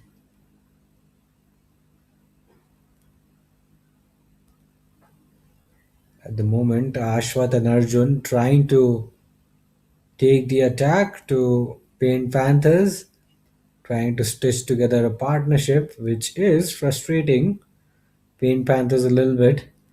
They want this innings to be done and dusted as soon as possible. Oh, Yorker and ball from Cricsay, but he's managed to get it away for a single. So Arjun gets off the mark after 11 balls. He has been able to open his account with a single. Final ball of the over coming up.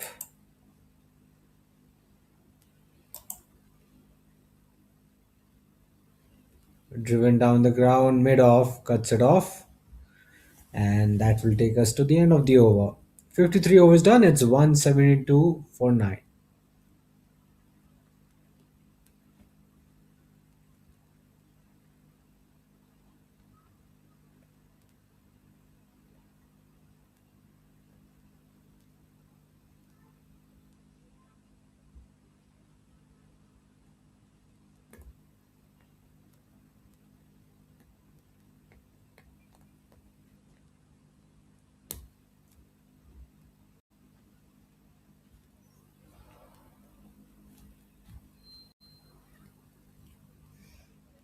Grisha Reddy has bowled 6 overs, given away 6 runs, and has picked up a wicket.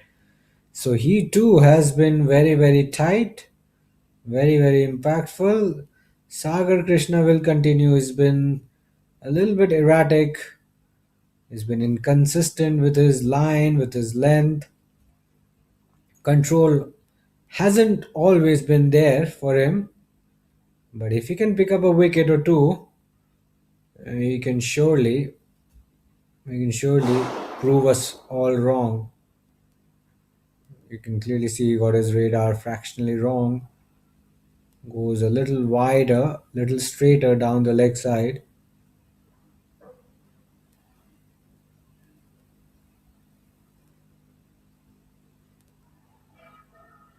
There you go. Nothing wrong with the length, just the line. Now what has happened there? He's asking the question, leg before appeal, possibly. Interesting. Oh, no wonder what he was appealing for. Was it LBW, or was it hit the ball twice, or was it obstructing the field? But because clearly you could see the ball was hit for a second time. Only decision the umpire needs to make is whether he did that deliberately or not.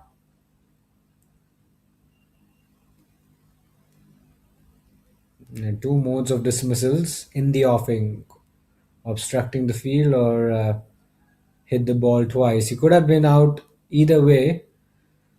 The umpire chose not to give any decision in the bowling team's favor. Clearly, that was not intentional. End of the over, 54 done. It's 173 for 9.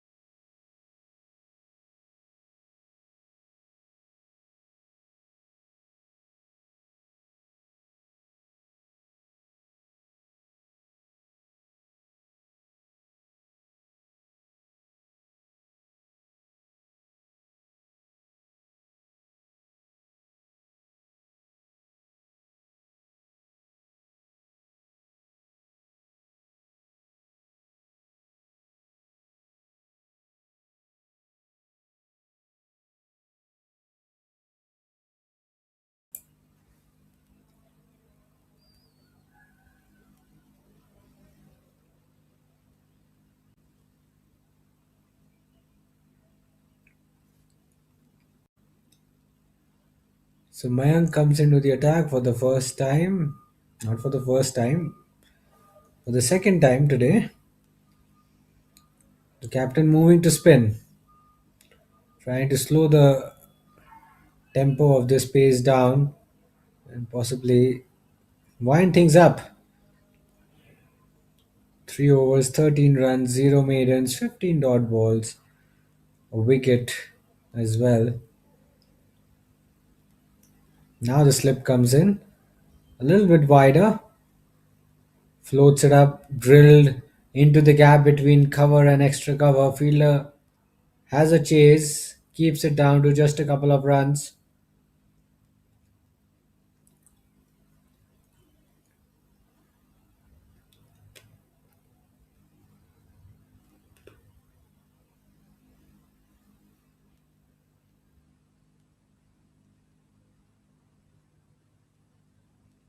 Left alone on that occasion.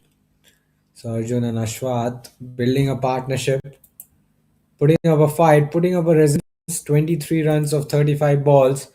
Very invaluable.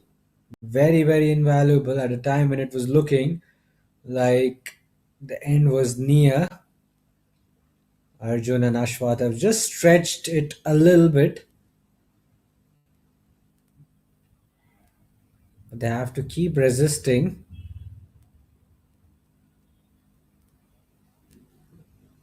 Still 117 runs away from the first inning score. So plenty of overs to go through, plenty of runs to be knocked off, plenty of runs still pending. So difficult time, really. Not a lot of left in hand. And bowling has been very good from Paint Panthers, who've not given away too many loose deliveries to score off. End of the over. 55 done. It's 176 for 9.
So Vasudev brought back into the attack. Only 3 overs for him so far. He's not picked up a wicket. Captain needs a wicket. And captain wants this innings to end. Because both Blazers getting close to the 200 run mark. At one stage it seemed very, very distant. But now it's looking like a real possibility.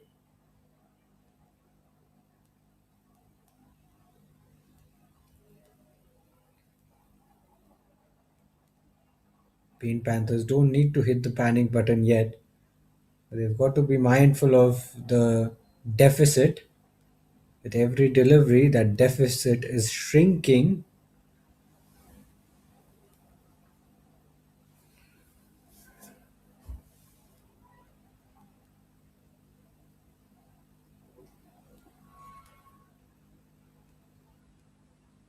A sensible batting so far from Arjun and Ashwath.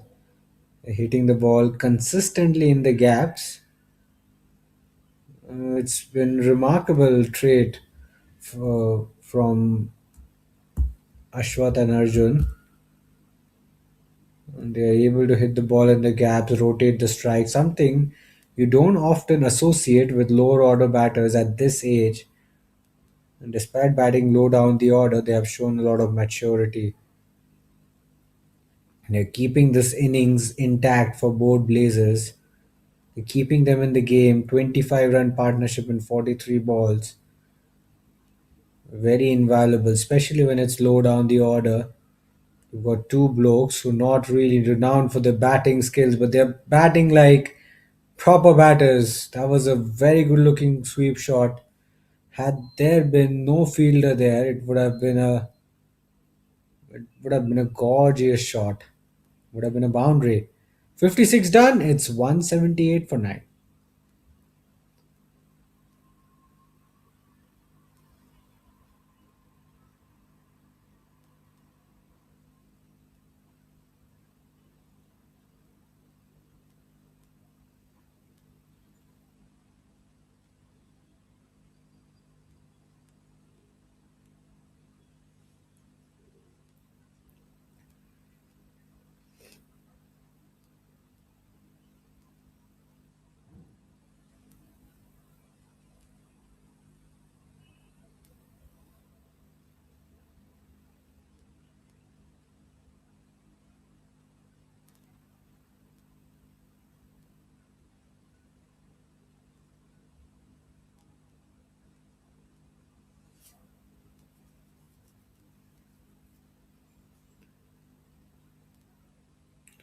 Mayank will continue, and Payne Panthers desperately looking for the remaining wickets. Innings is not done yet. They're looking to end this innings, and for that they need to pick up wickets. They've come very close, but and now they need to just finish off the job.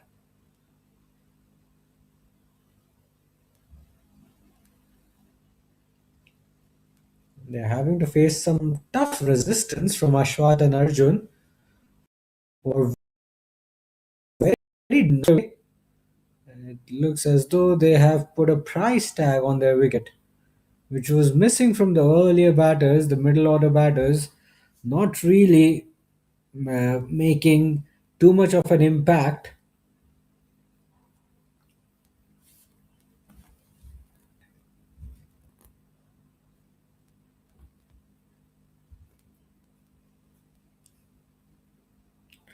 Down the leg side, was looking to whip it away.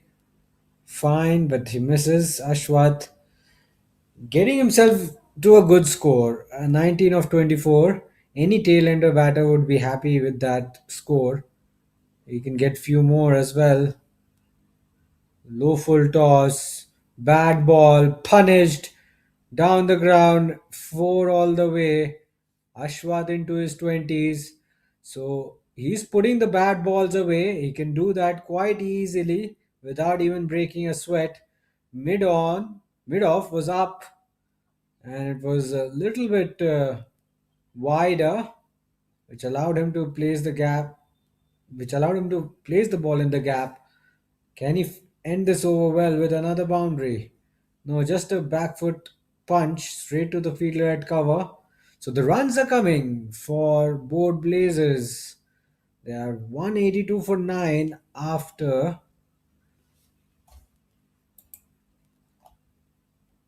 57 overs.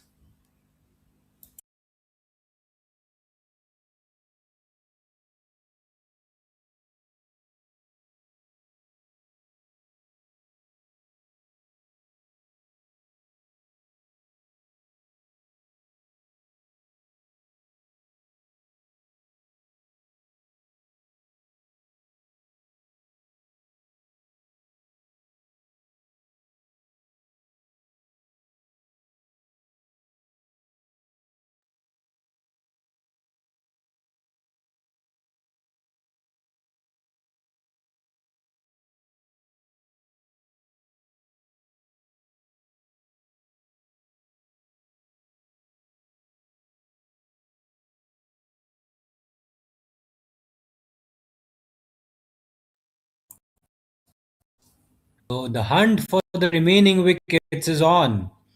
Painter is looking to put a swift end to this innings. At the moment,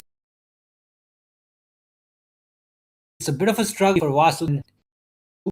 Oops.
Was done. Both Blazers still hanging in there at 182 for 9.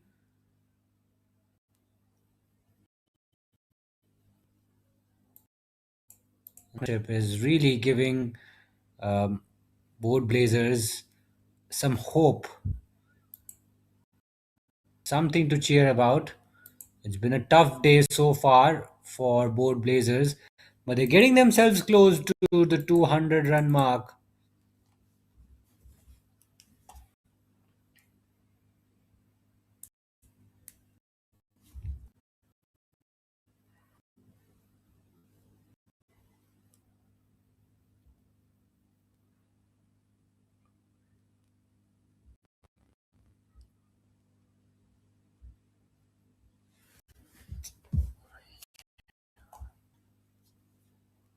So change of bowling. Ashika is brought back into the attack.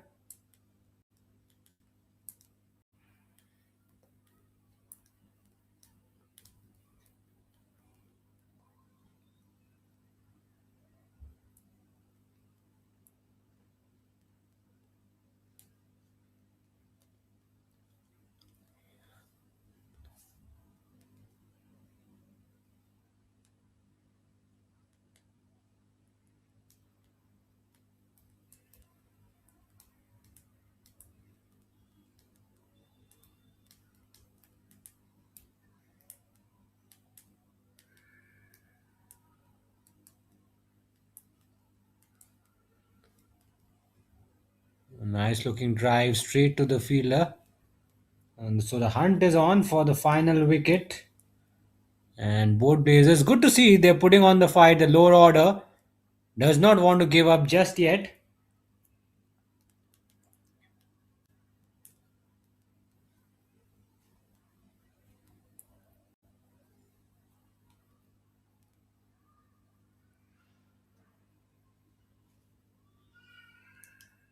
The four dot ball so far in this over. Ashwath K getting a move on. Arjun, well, he's more happy to defend his wicket. 6 of 31.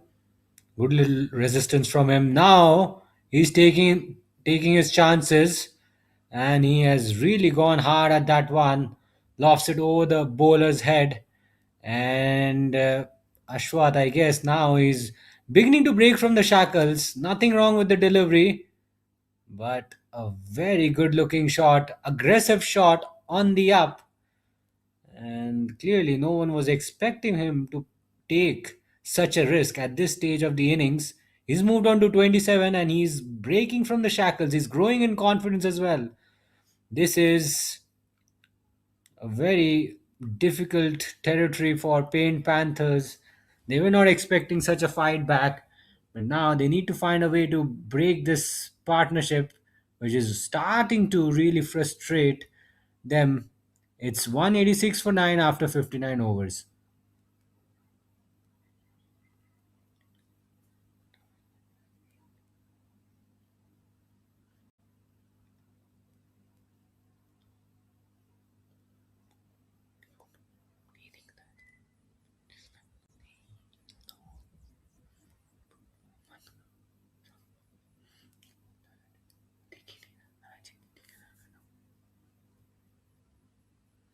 So Shravan Biju, the captain, had no option but to switch back to his strike bowler. The spinners have bowled well, but they've just not been able to pick up that elusive wicket. So the captain switches to pace, he turns to pace, and Biju, who's been the pick of the bowlers, has been brought back into the attack, and he'll have only one job to do, that is to break this partnership and preferably get Ashwath out, take him out of the equation completely. But they still have a lead, healthy cushion of 106 runs, but they're just not able to find the wicket. That's been the problem. Partnership is growing. It's 41 runs now. The two have added 41 runs. Correction. The two have added 34 runs for this for the 10th wicket stand. That is monumental, especially when you talk about lower order batters. Even a 20-30 run partnership is phenomenal effort. They've put on 34 so far, and they can get a few more as overs roll by. So both Blazers making some recovery and making a timely recovery. Just when it felt like they're slipping away from them, they've managed to put on a partnership and keep themselves alive. Batter pulls out just at the last split second. Frustrating moment for Shravan Biju. There's not much he can do about it. If the batter is not ready, you have no option but to walk back to your mark.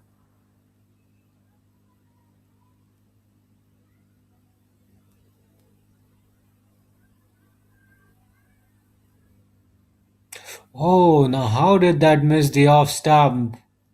My word.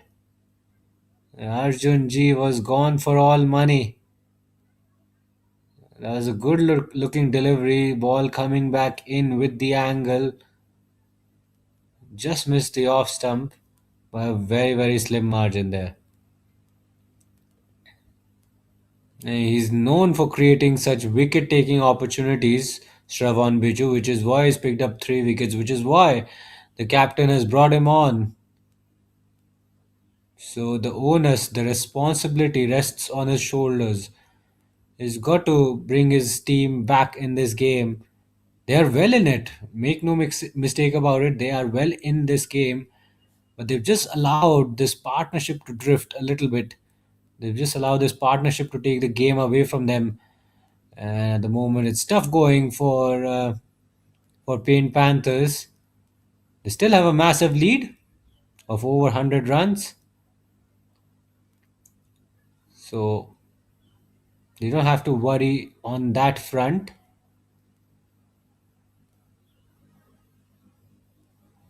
Last ball of the over. Nicely bowled. There's an appeal. Will not take a run there. 60 done. It's 186 for 9.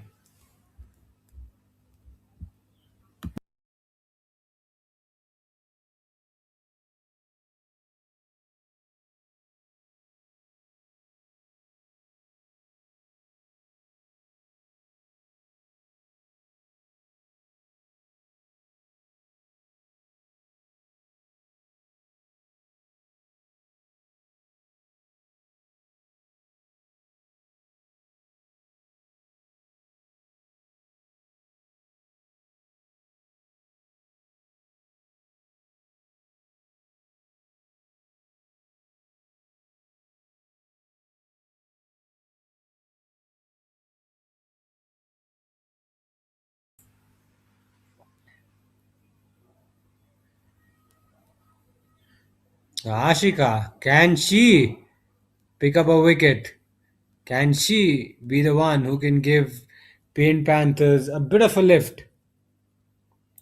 The game just starting to drift away from them a little bit, but they still have a massive lead on the board. They still have a massive deficit or cushion, so to say. So they should not panic just yet. They should not restless. They should not be restless.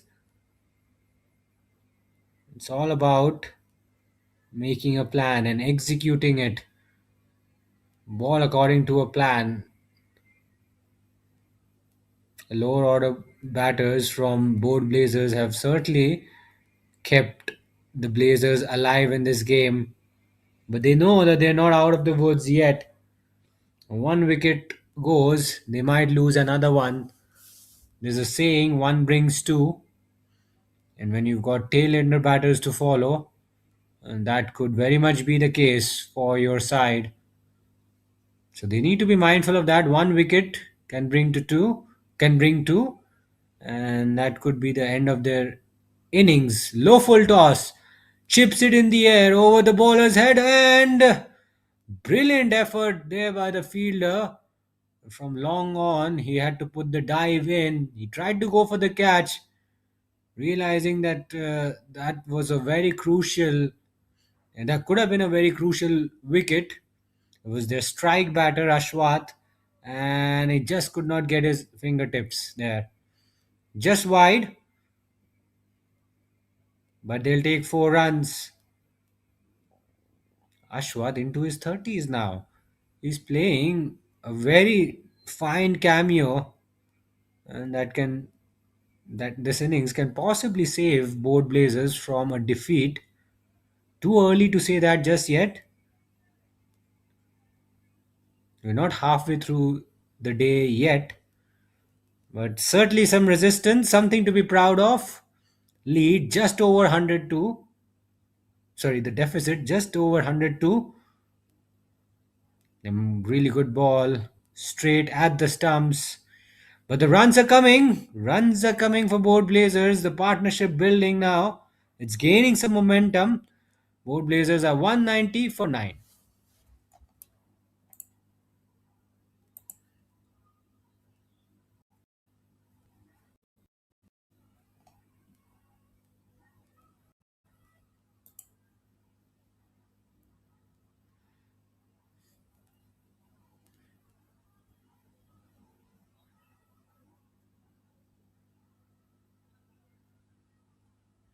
So what's the captain thinking? The Pain Panthers captain. Biju will do ball a few overs. Captain would want him to pick up a wicket or two. They don't require too many wickets to bundle both Blazers out, but the job has to be done. They've got to close out well. So far, they've not been able to get it right. Runs are coming at a steady rate. Lots of singles and twos, odd boundaries coming here and there. So clearly, both Blazers have made their intentions clear. They want to fight. They are here to compete. The ball still looking hard and new.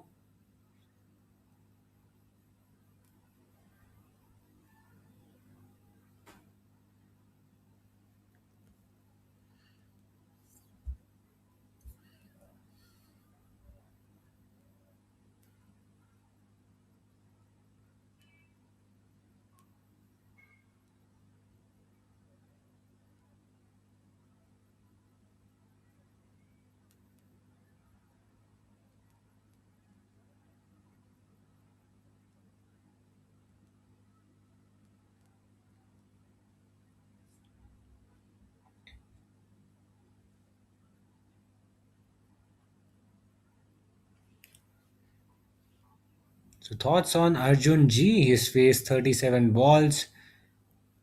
He hasn't had to do a lot of scoring. Only has scored 6 runs, but he has kept one end quiet. He's kept his end quiet. He has turned the strike over to Ashwath consistently enough. Ashwath has been doing all the scoring. He has batted under so much pressure and he has responded well under pressure. 31 of 38 balls. He's played like a genuine batter. We didn't see such an intent from the other batters, other top order batters getting small starts, not able to convert. But he has certainly got a start and he's rattling along nicely. We could see the first half century from a board Blazers batter if Ashwath continues at this pace.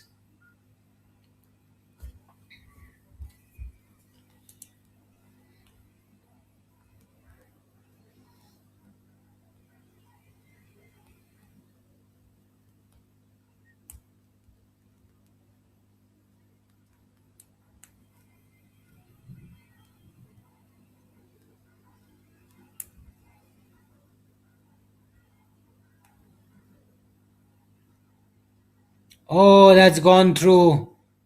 That's gone through. I think that's the second new ball, which has a little bit of zip and carry. The keeper, probably late reaction from him. Probably got some awkward bounce as well. And he was not able to stop that. He's allowed it to go through. And it's going to be a boundary. 4 buys, that too. And a real bonus for the batting side.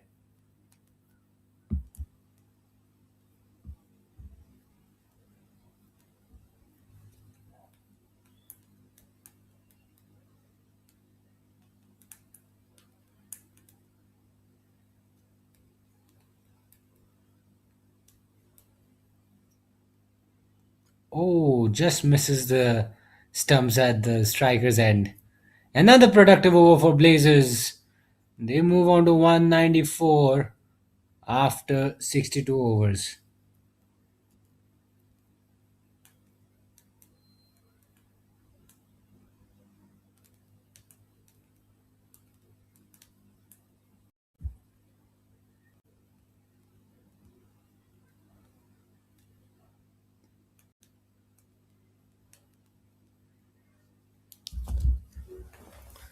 Paint Panthers just starting to get a little bit restless, and the partnership has certainly moved along. It has come a long way, 42 runs of 80 balls. That's where we stand in terms of partnership between Ashwath and Arjun G.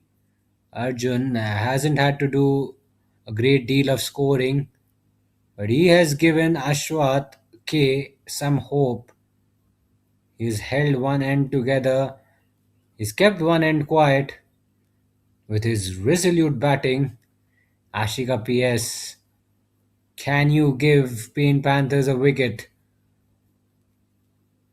It's the second new ball that's been slapped away. That's been slapped really, really hard. Struck so nicely. Carves it away through point. And the runs keep coming. Ashwath moves on to 35. Both Blazers move on to 198. And the partnership is now worth 46 runs. What a partnership. Breathtaking effort from Ashwath and Arjun GV. Just bringing both Blazers to life. They now trail by 94 runs. So now they'll start feeling a little bit better as they get closer and closer to Pain Panthers' first innings score. And that's just too wide. Ashika getting it wrong. Too much of swing on offer. The ball kept shaping away from Ashwath. Got it too wide there.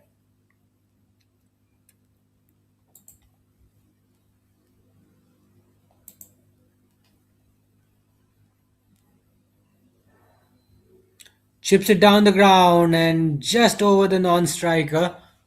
Risky shot, but I think now Ashwath, after spending so much time in the middle, will take his chances. And he'll try to dominate out in the middle. He go to take some.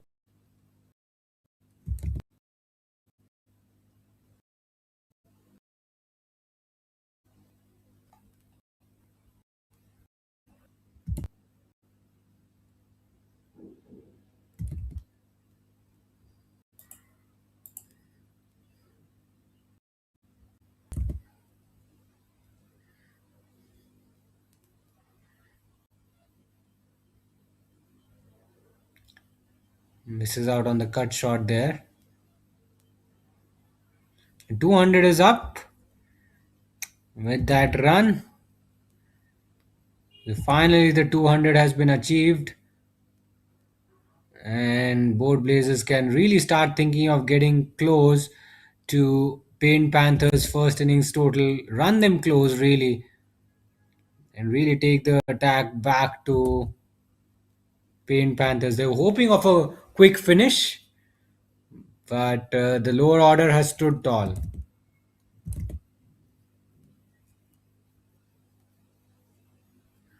Cut away this time, straight to the fielder. Are they taking a quick run? Oh, direct hit would have been very, very close.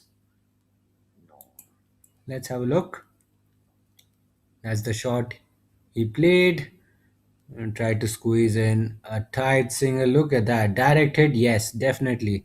He would have been short of his ground. I think that's what the pair needs to work on is to run between wickets. Because they're lower order batters, there will be a little bit of indecision while running between the wickets. But for the time being, they don't need to worry about running the wickets because consistently Ashwath is able to find the boundaries. That was another poor delivery angling down leg, but the way he got his placement right was absolutely immaculate. Ends the over on a high. It's 205 for 9 after 63.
So certainly, Paint Panthers have their work cut out.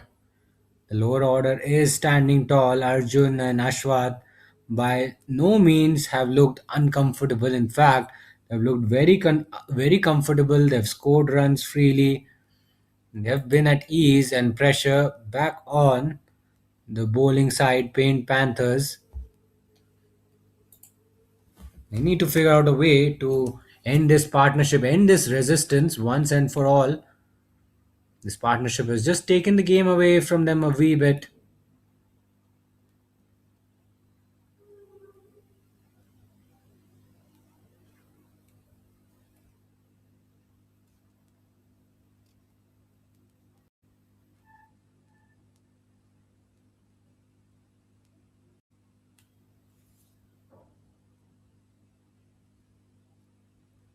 Gets beaten past the inside edge of his bat.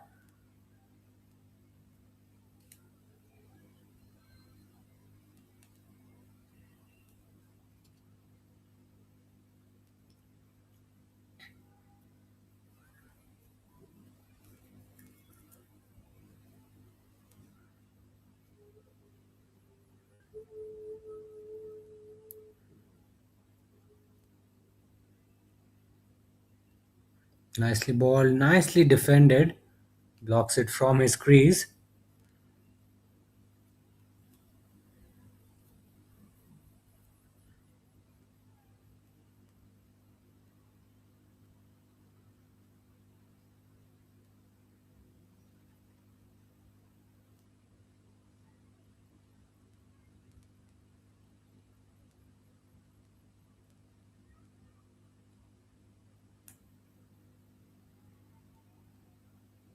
A no ball is the signal.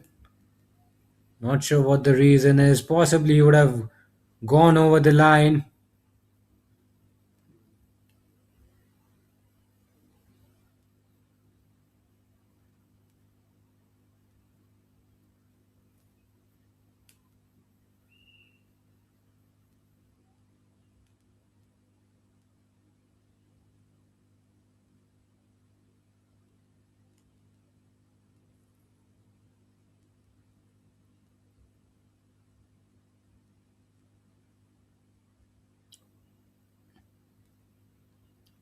Now there's possibly half a shout for a leg before there.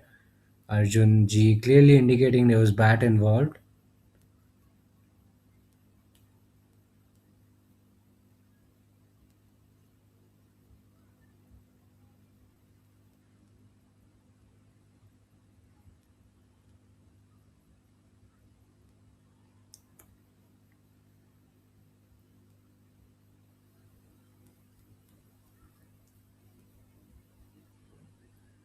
End of the over. 64 done. It's 206 for 9. Board Blazers getting closer and closer to Paint Panthers' first inning score of 292.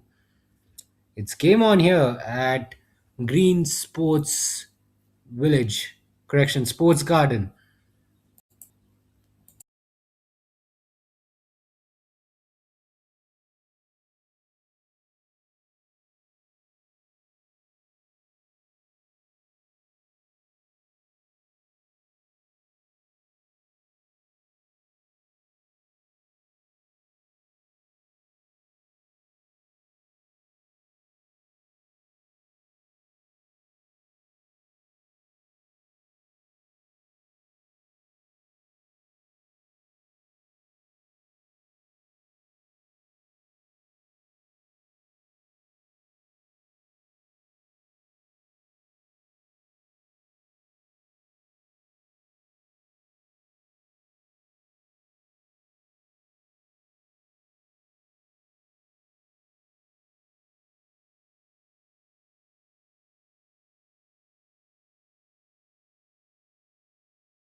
So the search for the last two wickets is on. It's not over yet, at least not in this innings. For both Blazers, they have recovered well. They've shown remarkable recovery, and it's been a great test of their character. And look at that. Ashwath now really beginning to cut loose. He's gained a lot of confidence. He spent a lot of time in the middle, did all the hard work, and now he's in the mood to attack. Look at that. He's just launched it towards the leg side. Didn't go all the way to the boundary. Didn't go all the way on the full, but certainly he's picked up a four, and runs keep coming. It's in fact coming thick and fast for both Blazers. Trail by 82 runs. Not a lot of runs now. Both Blazers gradually beginning to get the command. Another good looking shot, driven but mid off. Does really well to stop that. Could have been back to back fours for him. He moves on to 45 now. One ball to go in this over.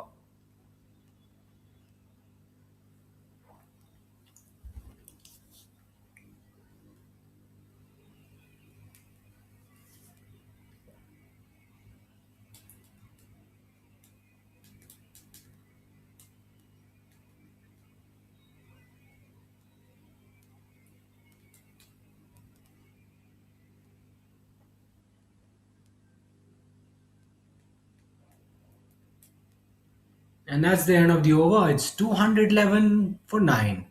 Good recovery being shown here by both Blazers.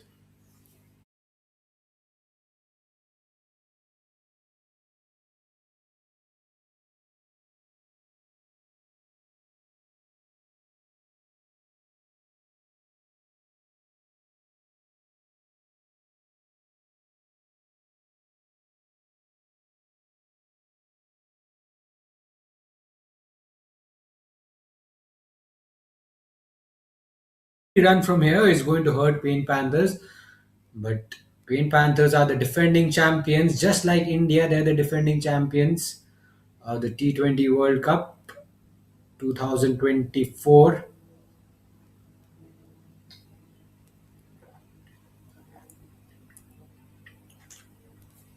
Ashwath has certainly stood tall,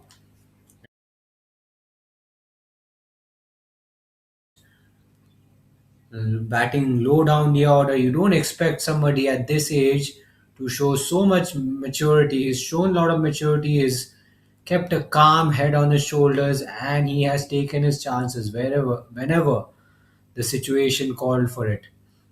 So he's taken his chances. He's looked in control, but at times he's taken his chances as well. And it's been good going so far for both Blazers. They lost wickets quite quickly. When they started the day, they kept losing wickets, but now they've found a way to keep the wickets column quiet.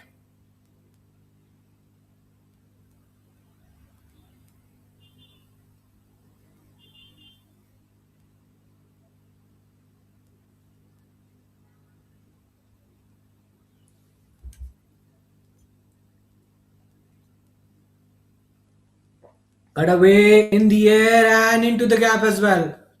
For a moment, I thought there was a chance for the fielding team. He hit that ball in the air, but he managed to place that in the gap. Never looked in total control of the ball. The fielder at backward point, not really far from that ball. It was hit to his left, but it was hit with some power and with some force. Little time to track that ball down, and end result another boundary. The deficit now down to 77. So both Blazers certainly inching closer, and the lower order has come good, at least with the bat. We're seeing a tight contest, very very tight contest, and that's what people wanted to see initially. And we're seeing a very evenly poised battle between the two sides. Two really good sides, quality sides. Spain Panthers, obviously the defending champions. Both Blazers playing their first game of the tournament. It's a debut for them. Low full toss this time, but straight to the fielder. Wonder whether Raghav should be brought back into the attack. He was the one who dented Bold Blazers earlier in the piece. Picked up 2 wickets in the space of 1 over and really started a bit of a mini collapse, which has now gone missing ever since.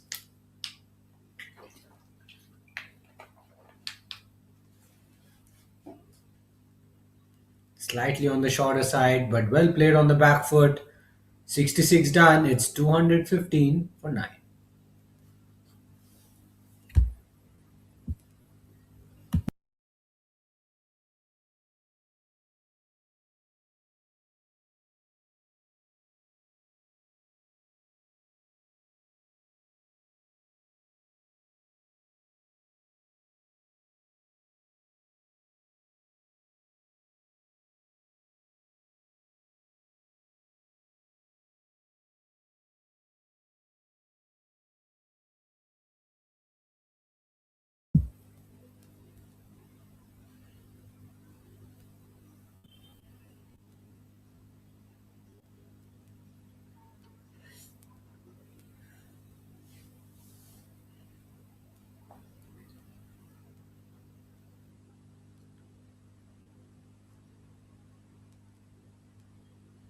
A little too wide on that occasion. Very, very wide, in fact. Wide not given since it's a multi day game. And that ball was well within the return crease. So Ashika gets away with it.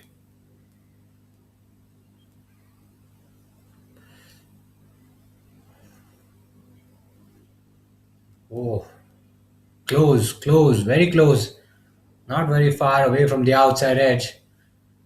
Paint Panthers need some luck to go their way. And both Blazers in the past 30 minutes or so, both Blazers have recovered. Both Blazers have covered a lot of lost ground as well. Nicely balled, but very well played. Chance of a run out. Oh, they're appealing. They are appealing. Let's have a look. A very risky single though. And the batter had to put the dive in. But I guess he was home. We'll have another look from a better angle. A better pickup would have made matters a bit interesting.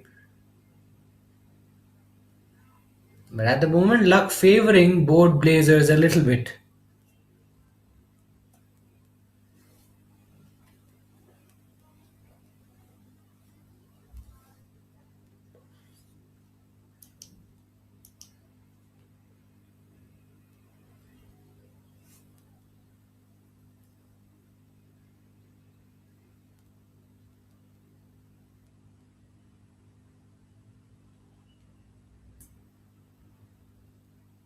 Oops.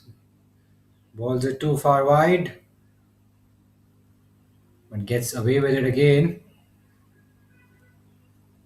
78 fours and counting hit so far.